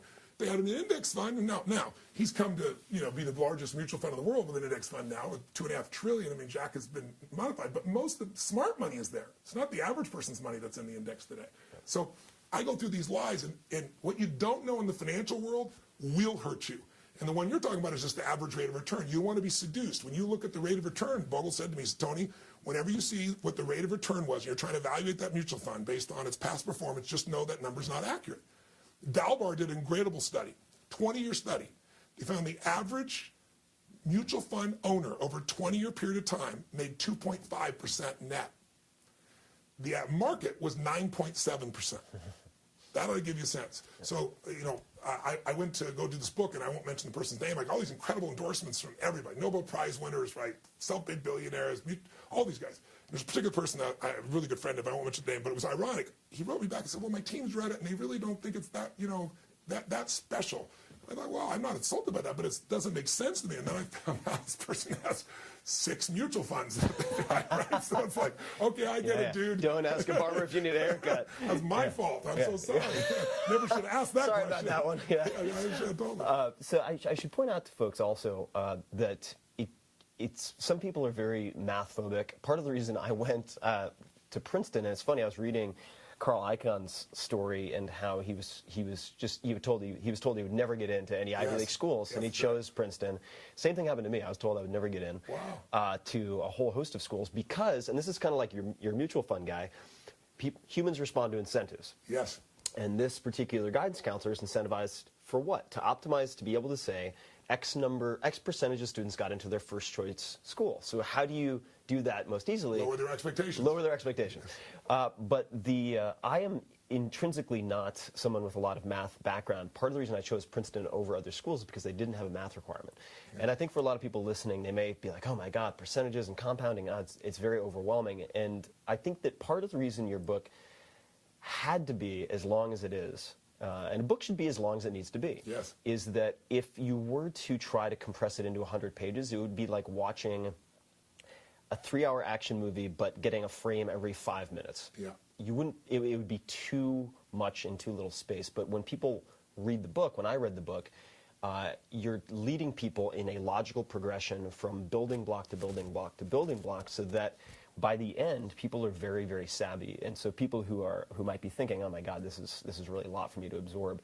Well, I'm probably talking 100 miles an hour. Yeah. In the book, I'm telling you stories too, and I think the stories take it away so it's not numbers. You go, holy shit. If me and 3 of my friends all put aside the same amount of money, and we both get a 7% return, but my buddy's getting fees of 3%, my other buddy's 2 and I'm 1, and we both put in, all 3 of us put $1 million in or 100,000, however you want to do it. The person with 3% of fees ends up with 65% less money, and they got the same rate of return. Yep. They start with the same amount of money over the same period of time. Mm-hmm. And I think when you see that with real people's lives, you start to go, I don't have to know the math. I just know one thing. Fees matter, and I'm going to cut those babies to the absolute base. Definitely. And I'd love to talk, you brought it up a little earlier, Ray Dalio and asset allocation, because this is something I've been thinking about a lot, considering that due to paper gains, I'd say I have very, very, very, very high double digits of my entire net worth in tech. And it's hard, unfortunately, to rebalance when you have a lot of private stock that can't be traded. In there. But you know how it is. So Dalio is someone I've been fascinated by for so long. Maybe you could talk about the all seasons and what some of the stuff that you chatted with him about as it relates to asset allocation. It might be helpful for people to take a second and give people his background. I mean, Ray is not the guy you would think of as master of the universe. He comes from Queens. His dad was a jazz musician. His mom was a homemaker, a really lovely lady. He went from, very lower middle class family and decided that he wanted to go work at a golf course. He bumped into, one of the things I talk about is proximity affects your life, who you're in proximity with. And he's around with proximity with the very wealthy people, and they're talking about stocks, and he got fascinated by it and got hooked on the process, and then got involved in the stock business. But he got involved in a time period when the world was incredibly volatile, the 1970s. We're all shaped by our time periods, right? And so if you can imagine, that's a time we have this massive inflation where Nixon goes on television and says, we're going off the gold standard, that money, as you know it, called the US dollar, we're not going to back up with anything. And he thought for sure the markets would just be destroyed. The American dollar is going to be worthless. And instead, they had what was called the Nixon rally. And it's like, it shook him to his core that as much as you think you know, you don't know. And it gave him a lifelong focus that says, I always want to be asking, what do I not know? And how do I understand the system as a whole, not just my perspective on the system? And so he started Bridgewater, and in fact, my friend Paul Tudor Jones gave him some of his initial capital to do this, and is wishing he didn't loan it to him, but would have kept it as an investment, I think, at this stage, because Bridgewater became so gigantic. But what happened was, he's the guy the U.S. government went to when they're trying to figure out how to design tips. I mean, this is the level of design. He's the guy that when McDonald's is trying to come out with McNuggets, and they're trying to figure out how can we make sure we have enough supply of chicken, and he's the one who figured out the math of futures and what to do so McDonald's could even do that. That's the way this man's brain works. So over the years, he built this alpha fund, and it's very intensive, and he's lost money in 23 years 3 times on that fund. And the fund has returned 21% compounded for 23 years, just mind-boggling, before fees. And then turn around, and after all these years, he said, everybody talks about, at different stages of your life, you want to protect yourself, so you do a balanced portfolio, 50%, 60% in stocks maybe, and 40 or 50%, over here in bonds, because, when the stocks are more volatile, the bonds are going to balance you out. And then he says, but didn't look that way in 2000, didn't look that way in 2000, it all went down in 2008, right? So over the years, he said, this is a story everybody buys, but it's not reality in whole segments of time. So he began to pursue what he said, what if I wasn't around? I need a passive, almost passive form of investment. I need something that wouldn't take 1,500 people, that my kids could use, that would support all my philanthropic efforts if I wasn't here. And he questioned everything about asset allocation that anybody's ever been taught, and came up with a different way of looking at it, where he basically said, there are 4 things that move the price of any investment. It's inflation and deflation, and whether the economy is growing or shrinking. And that creates 4 different seasons in which every type of investment, stocks, commodities, gold, real estate, it has an ideal environment in which it grows, and it has environments in which it will absolutely slam. And so he figured out what's the right combination of these things so that I can reduce the risk to the lowest level of loss possible, which, Warren Buffett's rules, everybody talks about the rule, right? It isn't Warren Buffett's rule, it actually comes from his teacher, which was, rule number 1 to investing, don't lose money. Rule number 2, see rule number 1, right? So how do I make that happen, but also maximize the amount upside, as much upside as possible? He called it his all-weather fund because it works in all weather. And he did all his own investing in for 10 years, and he back-tested it all the way to 1925 and said, oh my God, I have discovered something unbelievable. So the only people who got to use this is he, and then finally his clients, the $5 billion net worth, the governments, the pension funds. So I've read about it, and Ray does very few interviews, as I'm sure you know. You go online, you won't find a whole lot, in front of the Congress, maybe at Davos every now and then. He kind of avoids any publicity and so forth. And I did all my homework on him. Paul Tudor's one of his dearest friends, arranged to go see him, studied it all out, and I was prepared. And then I go into this meeting, and I started asking him. I asked him the question I ask everybody, which was, if you couldn't pass on any of your money to your children, none, all you could pass on was a set of principles, an investment strategy, and a portfolio, what would it be? For your kids, they don't have your skill. Everybody gave me different answers, but his answer was, well, it would be my all-weather approach. I said, so explain to me how it works. He explained it. At the end of it, just like me telling it to you right now real fast, people are probably going, I don't have a clue what he just said. It seems logical. But the one thing he said is, Tony, is when people think they got a balanced portfolio, stocks are 3 times more volatile than bonds. So when you're 50-50, you're really 90-10. Yep. You really are massively at risk, and that's why when the markets go down, you get eaten alive. So he has this portfolio and he describes principles. I said, you know what, Ray? I said, this is spectacular. I understand it. But I said, the only way you really get the result from this is if you know the exact percentages. It's like if you got if you got somebody's recipe and you put in a gallon when they put in a teaspoon of a particular ingredient, you're messed up. So I said, I need the secret sauce. Yeah. And he looks at me and laughs. He goes, Tony, that's my business. And that's when he gave me the whole $5 billion net worth and, got to have $100 million. I said, yeah, Ray, but you just got done telling me you haven't taken anybody's money for 10 years. You're not going to take anybody's money. He goes, yeah, but, it's really complex. And I said, I know it is, but give me a simple version. And he said, no, it's always changing. I said, give me a version with no leverage that the average person can do. You just got done telling me they go into their broker, go into their wealth manager, and, going to their mutual fund's not going to work. So help a little guy out. I know you care. And I started teasing him. I said, come on, give me the juice. He started laughing. He goes, well, he said, I could give you something. It wouldn't be perfect. I said, I don't want perfect. Your worst design will be the best design anybody else will ever come up with, right? So I got him going. He said, well, we might do. And he lays out this simple strategy. And I was vibrating. I was like vibrating. It was just, I knew what his generosity level was. It was unbelievable. He's never revealed it to anyone in history. And I ran as fast as I could. I got in the helicopter, flew back, went to the guys at Hightower and went to the guys at 2 of the firms, and I said, I want you to run these numbers. Show me the modern period. Show me the last 30 years. What really happened with this formula every single year for 30 years, and what's the overall for the 30 years? Because I look at 30 years, 1984, that's when we finally had cell phones even, right? That's when the world started to shift. Show me 40 years and show me 75 years. Take me back right before the Depression even, right? And the guy texted me, and I'm in the middle of the night, and he never texts me, and he says, have you seen the numbers? And so I'll never forget. I get up, I call him on the phone, I said, what? No, I haven't seen him. He emails them to me. And Ray was right 85 to 86% of the time, every time period we look at, between 85 and 86, 30 years, 40 years, 75 years. What that means, and by the way, that's being liberal because the 15% where he lost money, the most he ever lost is 3.95% in 75 years. And that was 2008 when the market was from peak to trough was down 51%. The average loss, including that, was 1.9%. So like, for example, one of his losses is 0.03. I mean, really it was break even, but we called it a loss because technically it's a loss.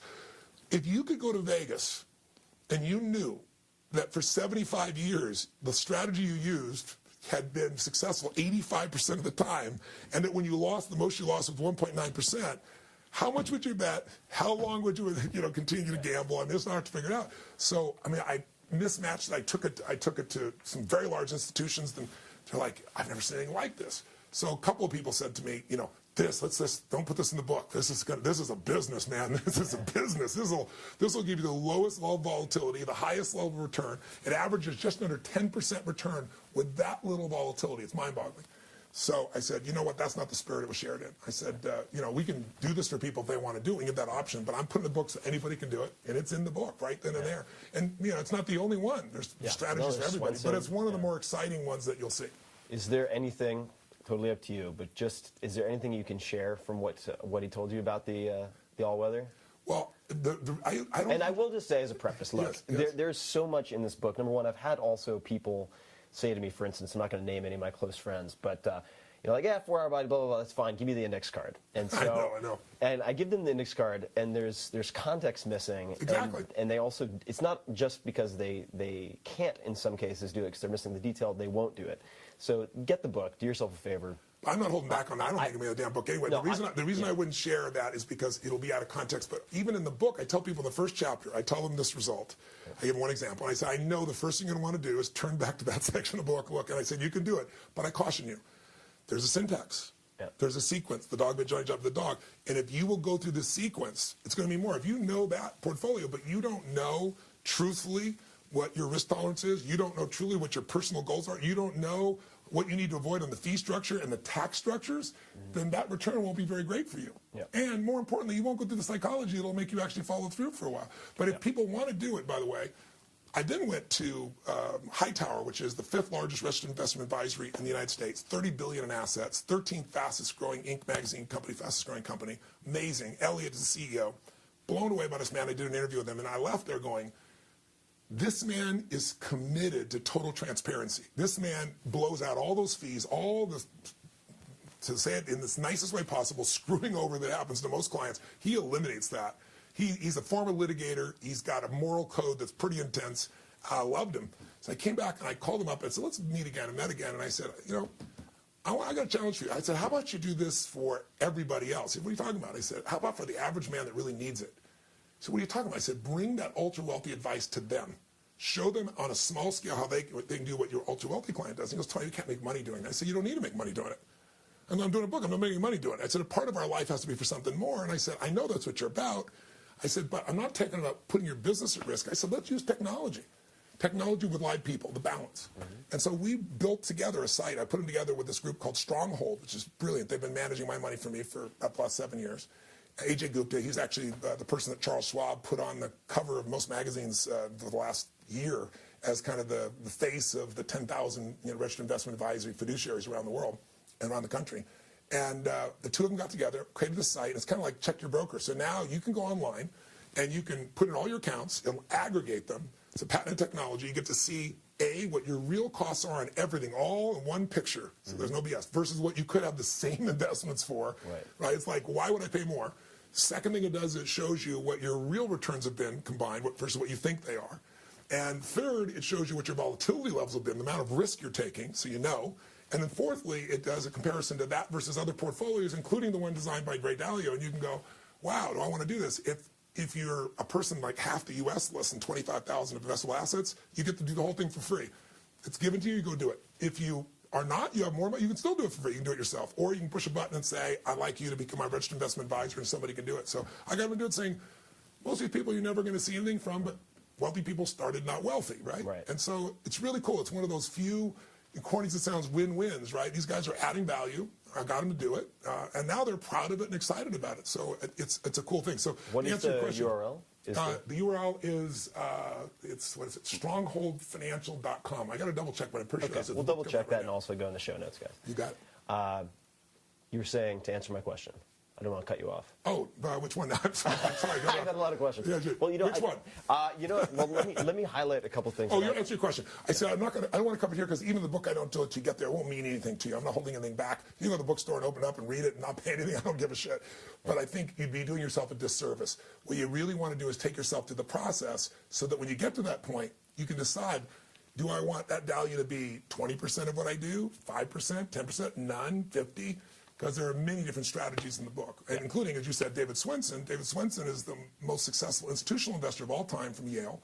He went from $1 billion, took their monies from $1 billion to $23.9 billion, $24 billion now in 2 decades. He's a rock star, nicest human being you'll ever meet in your life, and doesn't get paid 1/10 the rest of these guys. It's his dedication to Yale is why he's there. I mean, he could leave there and be at a totally different place. When he had cancer, the man said, listen, I'm not going anywhere. This is my bucket list, is to be here and to continue to serve at Yale. A man of such unbelievable integrity, and he gave me his exact portfolio. It's in the book also. And he actually gets a higher return, to give you an idea, than Ray does.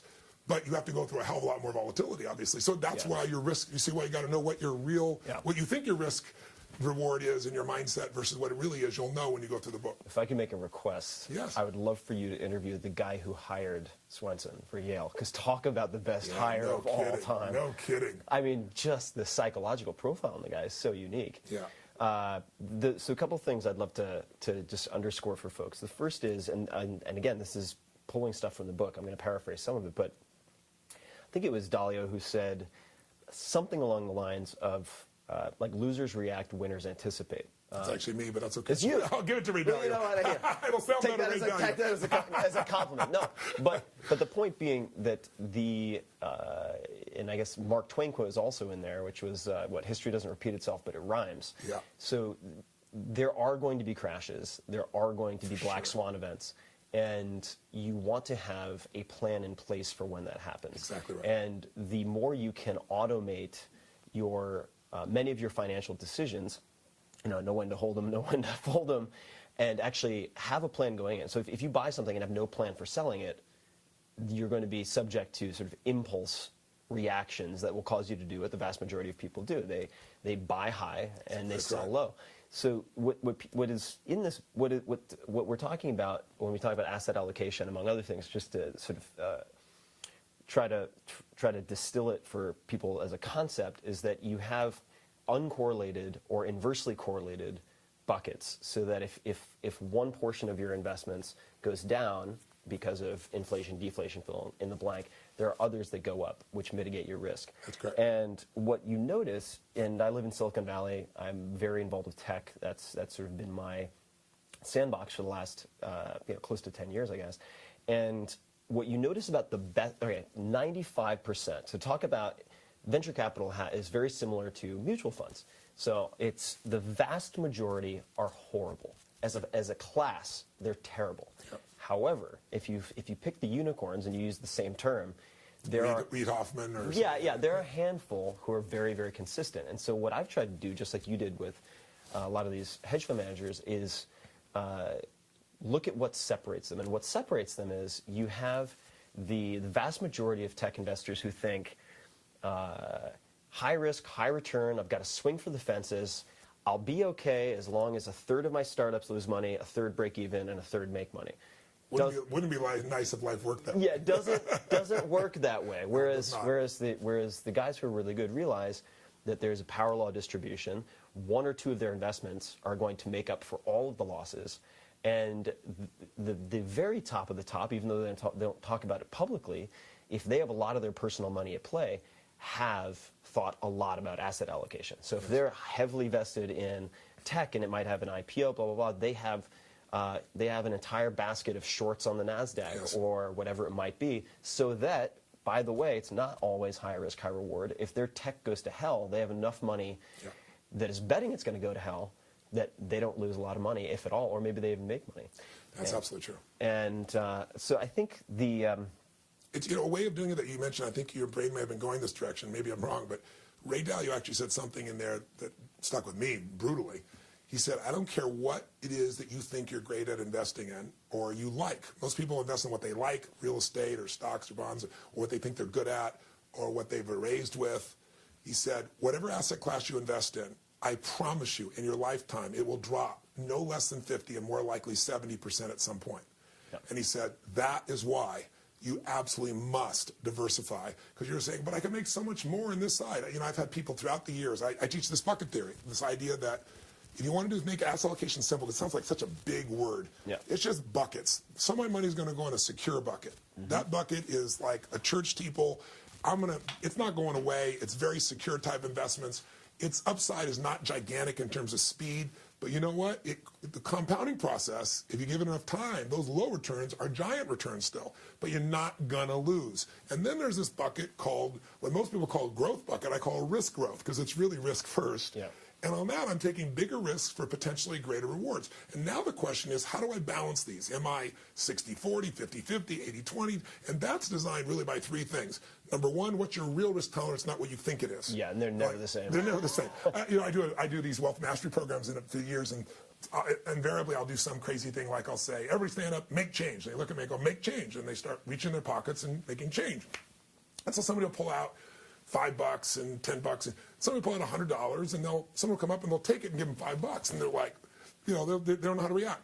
So this goes on for 3 or 4 minutes. The music's going on. I go, okay, stop, right, sit down, and I go on like I'm talking about something else. And invariably, somebody's like, hey, wait a second, I want my $100 back. I said, what are you talking about? They said, I want my $100 back. The game's over. I said, when do you think the game was over? Would you think the game had ever gone over? Right? And who said it was your $100? Yeah. Right? And it's like, it takes a while before they finally get, I'm stressed about $100. What do you think is going to happen when you lose $1 million or $500,000 or 100,000 or 10 grand? I mean, your risk tolerance is not what you think it is. So when you find out what your risk tolerance is, and we got great ways to do that in the book, and then you figure out really how much time do you have. If you're younger, you got more time to make mistakes, and so you can take bigger risks. You got timeline on your part. And then the next piece is how much is your cash flow? What's going to be the real flow? If you look at those three things, now you can decide how much goes in my secure bucket, how much goes in my growth. And if you don't make that decision, it's the most important investment decision of your life, according to everybody I interviewed, like what percentage secure, what percentage growth and risk. Then when things come up, you're always going to go for the growth risks. It looks so sexy and exciting. And I can't tell you how many people over the years have done this. They're telling me, why would I put money over here when I've got this real estate? I'm making 120%. I have a friend that built some of the first big condos in Vegas back in the boom time. And he actually went through my programs, sold the business he had, made $200 million, invested in these condos, started building the panorama towers and places of that nature. And he was up to like $750 million. I kept saying to him, dude, take some of your growth money and put it in the secure bucket, right? How many times I told you this? He goes, Tone, I love you. I made $200 million because of you, but now I'm really, like what I touch goes to the gold. I'm listening to his ego and I'm going, I love your brother. But I said, you know how many times I have this conversation? And then guess what happens in 2008? How much do you think he lost? He was worth $750 million. He'd grown that rapidly in those short years. What do you think happened to his net worth? Oh, I'm guessing it went down, according to the Ray Dalio prediction. But, how about minus $400 million? Oh, he didn't just lose what he had; he lost everything at and beyond. So then he's trying to negotiate. So he was leveraged. He was leveraged out. Wiped himself out. So most people don't put enough in the security bucket. Is the lesson. And a guy like Dalio provides you a strategy that's got great sustainability. But there are many approaches in the book. But you do have to decide how much is secure, how much is growth, and I show you how to do that in the book. And I would emphasize, at least, I'd be curious to hear your thoughts, Tony, but for me, it took me a long time to realize what investing represents for me. And it's not maximizing return, it's maximizing quality of life. Yes. And there's a big difference. Yes. And for me, at least, I have a very kind of barbell strategy where I have super safe stuff and then the startup stuff. But I need to modify that. I want to modify that because it's not currently all seasons at all. And so for people out there, I think, who might say, I don't want to think about it, I would just emphasize that you're making decisions every day about where you allocate your time, your money, your resources. So whether or not you want to call yourself an investor, you are an investor. Totally true. And if you make no decision, that's also a decision. Yeah. So it's important to become literate, I think, with a lot of these basic concepts, which is not difficult. I want to put one thing about that. People need to remember that everybody's a financial trader, but most people are making a bad trade because they're trading time for money. Yep. Worst trade of your life because you can't get more time. We all know it. So what this book will do, if you're willing to just give yourself a chapter a day for a month or go crazy on a weekend, you'll go from maybe not even knowing what these terms sound so complex to being juiced because you'll be an insider. You will look at the world in a totally different way. You'll go, that is the biggest ripoff on earth. That'll never happen to me. That is where I want to go. And you'll make some decisions, and then it's not an everyday thing. Literally, you might do rebalancing once a year for 15 minutes. I mean, unless you're going to be a trader every day, this shouldn't dominate your life. But when did you give yourself the initial education about one of the most important areas of your life? There's only a few areas that really impact the quality of your life. Your body, your emotions, your relationships, your finances, your career, your business, the spiritual side of your life, how you use your time. About a half dozen or so, maybe 7 areas that really affect you. But most people major in minor things. They know so much more about shit that doesn't matter. Yep. So I'm saying to people, give yourself the gift of just a short burst of time so that you can truly look at life and be good at this area. And if you want someone to do it for you, you can, but at least then you lead them. Yep. You're not being led by them, right? No, definitely. And I think that, just like one of the things that sort of changed my world in startup investing was, any company you invest in should be able to return the fund, just as like a general, the amount of money that you're investing over X number of years.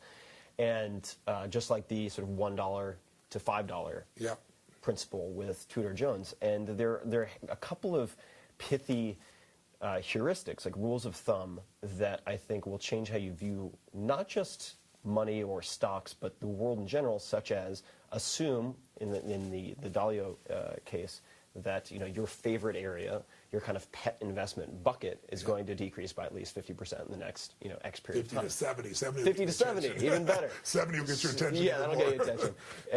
And plan accordingly, right? And I think that it's been a very, very fun process to read this and also to connect with you over it. Let me ask, if I could, because I know you've got a lot planned, and I also want to finish up the last few interviews in the book, reading the ones that you did. I'm curious if there are any particular funny stories, or what was the funniest story or interaction you had while researching or writing this book that comes to mind? Well, I think you shared one of them already. I think it's funny now. It wasn't until funny in the moment. Is walking in Carl Icahn's office, so excited, so prepared, ready to rip open, because this guy, he's got the greatest returns of anybody out there, and very few people know that. Kiplinger did the first review that really showed all the numbers. I mean, if you'd invested in him in 1968, you'd have a 31% compounded return within his firm, versus at Buffett's firm, you'd have a 20% return. People think of Buffett as the ultimate guy. So I got these facts, figures, I'm excited.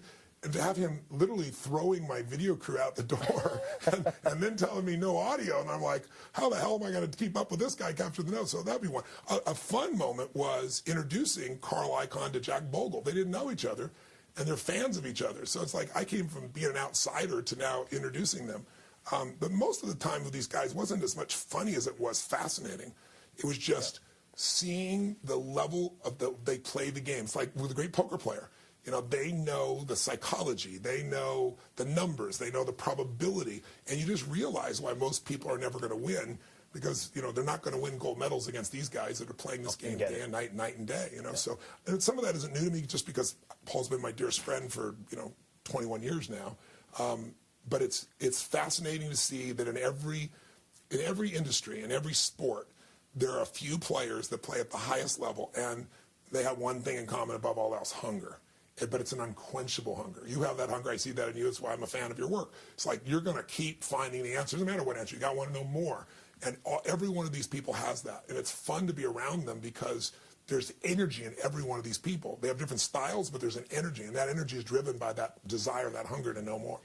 And the other observation and that was reinforced by reading the book was that they have principles. They have operating systems that they use. And whether you are trying to lose weight, trying to quit smoking, trying to improve your investment returns, you can insure against your lesser instincts by having a system. That's and right. putting systems in place so that when you have the impulses that are going to lead to your destruction or eating the cupcake when you shouldn't eat it, Yes. that you can mitigate against that. And it's possible you can set these things up in advance. I would love to, before we wrap up, just ask a couple of rapid-fire questions. Sure, go for it. Okay.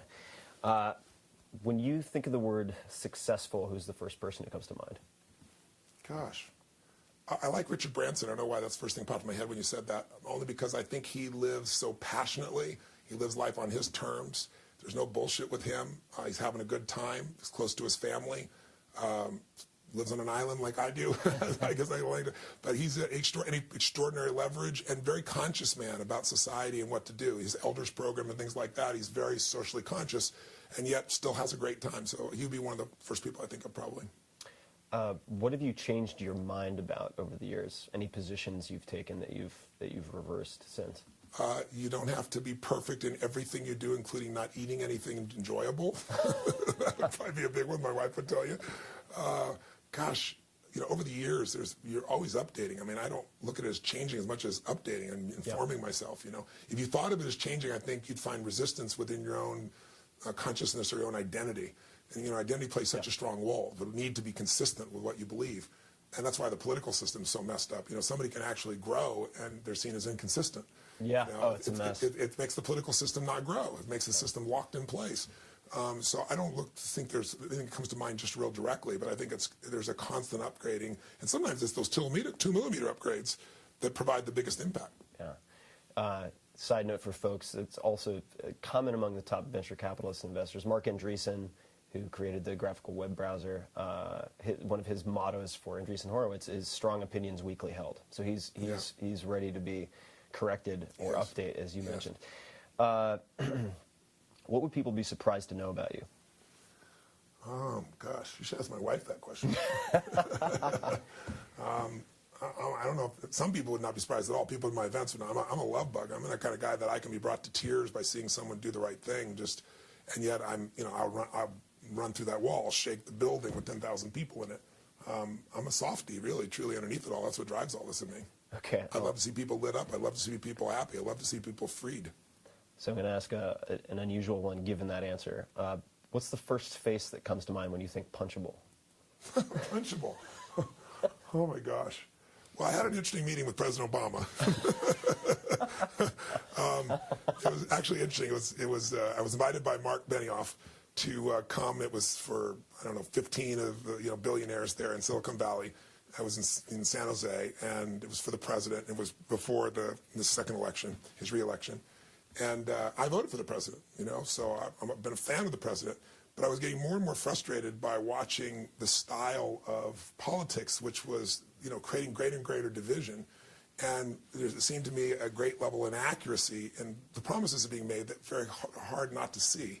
And at that time, it was the whole thing, we're going to raise taxes on the rich, and that's going to balance the budget. And I've done the numbers. I did a whole video on it. It shows you can kill every rich person in the United States and take all their money and take all the corporations and all the advertising from the Super Bowl. I mean, I do this whole long gig that came from some statistics another man put together for me, but I did it together, and you can't cover the budget for 1 year, and then what do you do next year, right? And so I said to Mark, I said, listen, I support the president, but I said, honestly, I don't know I can support the other side, but I don't know that I'm a guy to be there. I don't know that I'm a fan. And I said, Mark, you and I are so aligned in so much, but the way in which, how Simpson Bowles was this close and he let it pass. We had both sides willing to make some tough decisions is beyond me. It lacks the leadership that fundamentally the President of the United States, in my mind, has to have. That's my judgment. I'm just a person. But it's like, I don't understand. Taking the easy route is not something that's going to sustain or grow this economy long term. And I said, and using the political capital, even though I'm supportive of health care, using that health care where half the country is upset about it and pushing it down their throat and trying to say it's going to cost less money. I mean, it's just like there's certain things. So Mark says, I agree with you. And Mark is the second largest fundraiser for the president. So I said, well, then how the hell do you raise all the money? He goes, well, because I feel stronger about him than the other guy. Yeah. And he said, and you and I are aligned with him on so many other things about, the environment and, people's right to marriage regardless of their sexual preference. And I said, of course we are.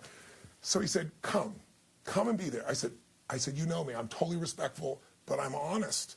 He goes, come. He said, I'll sit you right next to the president. He said, and we'll have a great conversation. So I went to to this meeting, and it was crazy. I mean, I've worked with so many presidents over the years, but I've not been with Obama. And it's downtown San Jose. They locked everybody in their buildings. And literally, it looked like one of those movies, where everybody's died and there's nothing left but the buildings. It was the wildest thing for several blocks.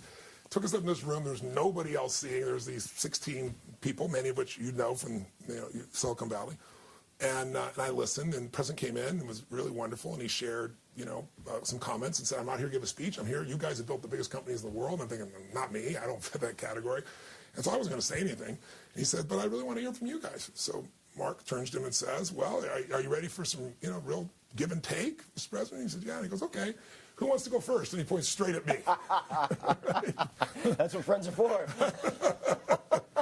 So I said, Mr. President, I've paused. I literally paused. I shouldn't do this. I'm not here. They both paid $250,000 to be here. I actually had never done this before. I went 1,001, 1,000, trying to see if somebody else is going to say something. 1,003. I finally said, okay. So, well, Mr. President, I said, I want you to know I voted for you. I know you're a man of tremendous integrity. I share the same values you do, I believe. But I said, I'm really confused about two things. Number one, how you think you'll be able to have a second 4-year run and get anything done when you have taken the other side and demonized them to a point that they're never going to work with you. And my second question, if I ever get one, would be, why didn't you support Simpson Bowles? Right? I said, it was right there. It needed to be done.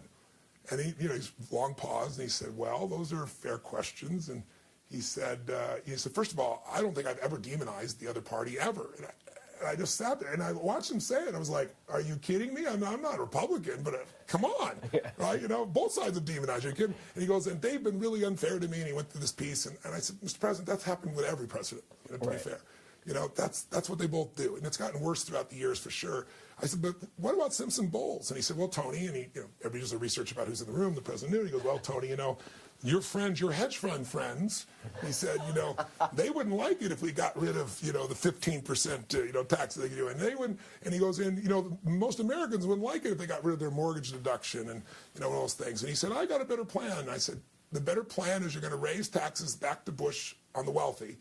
And I said, it takes $4 billion a day to run this country. And you know as well as I do, the estimates of all that money in won't even cover 3 months of this government spending, so it won't solve anything. You're going to have to raise taxes on everyone to cover this. And I said, so how do you deal with that? And so he and I went back and forth. And to be fair, I'm telling my version of the story. I'm sure he'd give you a different version of the story. But there's a point where I felt I'm losing rapport with every person in this room. But I had to be honest. And finally, at one point, the Secret Service came over and grabbed my wrist. And he said, I think that's enough.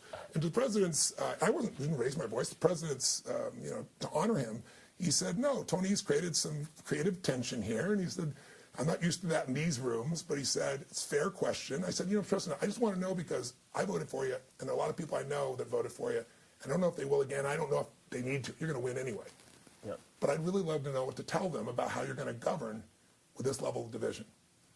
And so at the end, I just said, well, thank you for your time. And then everybody else got up and asked questions like, will you give a shout to the Jews and things like that. There's no hardballs in there at all, but it's a political environment. So afterwards I thought, oh my God, everybody's going to hate me. And then Reid Hoffman walks up to me, from LinkedIn and says, I can't believe you asked him that question. He goes, I can't believe you asked him that. He said, I've been wanting to ask him that question forever. He just said, that was good on you. And I got all these people coming up to me, giving me a boost. And then the president came around, and when he came back around, he went to shake everybody's hand, shakes my hand. I shook his hand, and I grabbed him with both hands, and I pulled him close to me. I said, Mr. President, I said, I'm not some stupid Republican who's just looking for some tax break. I said, this week I fed 250,000 people in San Jose. I don't live here. I came here to do an event. This is what I do wherever I go.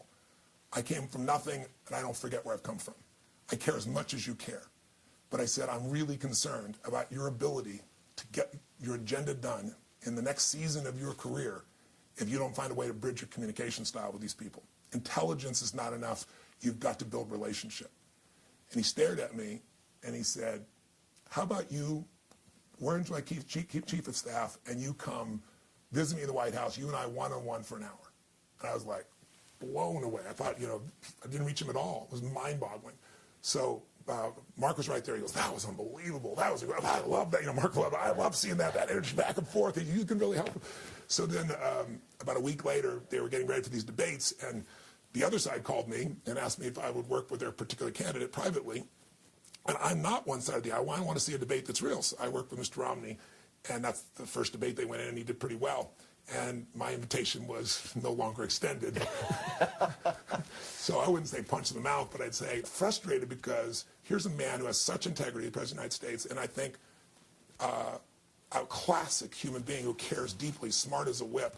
But it's, the failure to find a way to bridge compromise is both sides' responsibility. But in my mind, as a citizen, I think the President of the United States has got to make that happen. And their presidents have done that and presidents that haven't. And I think it's not his fault. But we're at an impasse politically that is not allowing us to do the things that I think are necessary for our, put our house in order in this country. And easy for an outsider to see it, but as a citizen, we all have a right to opinion. So I don't know if it's thing punch, but I'd say shake him. Metaphorically shake, right? That might be a better one. Wow, that's a hell of a story. One last question, and I think people are really going to enjoy this, and I can't wait to see the comments and the questions also. I have my moments of doubt, dark moments. I don't know if you have those moments of doubt yourself never. anymore. Never. No, what do you do when you have those dips, when you have those down moments and those doubts? moments I've experienced primarily when I found an inner conflict that's hard to resolve, and that's been in the past when I'm traveling around the world. I feel like I'm made to do what I do as a human being. I'm certainly not the only human being who can help people, but I'm able to help a lot of people, and I feel it's a privilege, and it's a gift, and something that's earned, and something that is part of grace. And yet, the greatest thing in my life, outside of my work and my family, is my wife. And ironically, when I met her, she had extreme motion sickness since birth, and I spent almost a decade going everywhere because she would throw up we never want to be apart. And she would throw up on the flight up and on the flight down. And she literally lost, it was 19 pounds, which she couldn't lose. She was a size 0. I took her to every type of physician. I took her to every kind of natural healer, acupuncturist. I took her to NASA, the expert there. Nobody's able to help her. I took her to the guy who works with the Top Gun pilots, because if they lose their vestibular system, they're dead. So he had this system. And he was the only one who could help her, like maybe 10% of the time not throw up. But the process she did, this tightening in her body, created a constriction in the lymph fluid, and she developed a tumor. Oh. And so the darkest days are, what I think I'm made here to do and is hurting the person I love most, or I've got to be apart. And, corny as it sounds, I just believed that there was a larger lesson that I need to find a way to break through, and we finally did. And she doesn't love motion, but she no longer throws up on any flight. And it was ironically an experience in India, which sounds so bogus to me, but I experienced it. She's never thrown up since that time. It's mind-boggling. It's this man who's he's not of any particular faith. It's called oneness, and he does this form of meditation work where it basically primes your brain to a certain way of being, and it balanced her body out. Just amazing. But the point of the matter is, I went through all this pain, all this questioning, all this doubt, but I kept asking what's right, what's real, and I trusted my gut, even when it was painful to trust my gut. And I found that that's probably the most useful thing. The other thing you got to do is, it sounds stupid, hydrate your ass off. Make sure you rest, because in a lowered state of energy, you'll doubt everything. And the worst thing can happen if you are what I call energy rich. If you are physiologically at a peak, you can slam anything against you and you'll know. And so that's not to say you won't have those downs, but that's what I try to do. Put my body back in the strongest place. That'll put your mind back there. Your heart is always there. And then ask what's right and live it. And you're going to still make mistakes. And when you do, I think it's forgiving yourself and learning from it and moving the hell on to what's next as quickly as you can, so that experience allows you to help other people. And for me, the worst events I've ever gone through in my life have always been the best events, because I figured if I'm experiencing this, someone else is too. And if I figure it out, I can help millions of people. And that's given me sanity. So I'm not just dealing with my pain or bullshit or whatever the case may be. And that's a big part of my life, is ending suffering, which is impossible. But ending it in areas of people's life is possible. And, as like I always say, it's corny, suffering is optional. Pain, everybody's got pain in their life, but suffering is optional. And I really believe I can help people get out of that. And more importantly than get out of the suffering is to give them an experience and more of the joy that's already inside them. And I live to see that light in their eyes, and I'm going to look forward to seeing you at some point at an event, because you'll have an experience of it, and it won't be this discussion. Discussion's wonderful. Experience is 10 times better. I always tell people, a belief is a poor substitute for an experience. right? You can believe all you want about what you think something is, or investing is, or what China's like. But go to China, get in the experience, go to the event, then you'll know. And I'm a big guy on put people in the experience as quick as they can and let their spirit and their heart and their soul kind of take over. And that's what my life's about. It's a good mission. It's an amazing mission. Where can people learn more about the book, more about you? Where would you like them to visit you? I'll give you an address, but they can go to TonyRobbins.com. That's the easiest way. And the book, again, is called Money, Master the Game, the 7 Simple Steps to Financial Freedom. And what I'll do is I'll give you a site, and if people decide to do this and they go to Amazon, if they'll send me the receipt, I will give them something I did for people during the pre-publication period, which is I've made 3 videos that are kind of a fast track. So if somebody's going like 600 pages, seems like a lot to me. Well, this will get you going. I think for a lot of people, the audio-video approach is a good approach to them, and then it'll take them deeper in the book. But I do want you to know that most people, I don't know if you're experiencing this, most people read the book are entertained because it isn't just like some heavy factual piece. It takes you on a journey, and it's a journey through the financial world, which is wild, weird, crazy stuff happening. It's a journey into the lives of people that started with nothing, that are the wealthiest people in the world, how they did it. And it's your own journey about where you're going to take yourself from this point on, and how you want to live that life, and the experiences that you want to not only have for yourself, but what you really want to give. And that's the greatest thing. I look back and you think about money. Money is nothing but a tool that you either use for a life of service and increase the quality of life for yourself and the people you love, or it's used on you as a weapon. And I'm big on saying, time for it to no longer be a weapon used against you. And the only way to do that is educate yourself, and you can do it in a way that's really fun. And that's what this is. Oh, absolutely. So, guys, check out the book. Check out Tony. Tony, you've had a huge impact on my life. And just to the entertainment aspect of the book, I have tons of books sent to me. I mean, dozens a week, as I'm sure you do. Huge stack. A lot of the questions that I asked did not require me to read the book. Yes. And I ended up pushing off probably a half dozen important projects of mine because I got pulled into the book. And I remember I emailed you and I said, you know, it's been 20 years, you still have it. Hot damn. Like that feeling, the sort of the Tony Robbins response that I had reading your material back in high school. And I remember you emailed me, you're like, high school? How old are you? It's a really fascinating read, and I know some of you listening are my friends who are deep in the world of finance. You will find things, whether it's in the interviews at the back that profile some of the top performers over the last several decades, or within. It's a really fascinating romp with lots of good stories. So, Tony, thank you so much for taking the time. Thanks for coming down. Great to meet you in person finally. Definitely. Hope it's not the last. I won't be, brother. Thanks. Thank you. Thank you for supporting the sponsors of this show. I've used them, I like them, and I think you will too. 99designs.com/Tim. It's the world's largest marketplace of graphic designers. You can see the projects that I've put up, the competitions that I've spearheaded, including the book cover of the 4-Hour Body. And you can also get a $99 upgrade for free. So check it out at 99designs.com/Tim. Of course, you can subscribe to this show on iTunes. You can also find every other episode in the show notes, links from this episode at 4hourblog.com. That's FOURHOURBLOG.com. And just click on podcast. There's all sorts of other cool stuff, including my interactions with people like Warren Buffett, Mike Shinoda of Lincoln Park. The list goes on and on and on. And I would love your feedback. Let me know what you thought of this show, who you'd like to hear on the show next, and any other thoughts, really. You can find me at Twitter at @TFerriss. That's twitter.com/TFERRISS. And on Facebook at facebook.com/Tim Ferriss with 2 R's and 2 S's. Until next time, thank you for listening.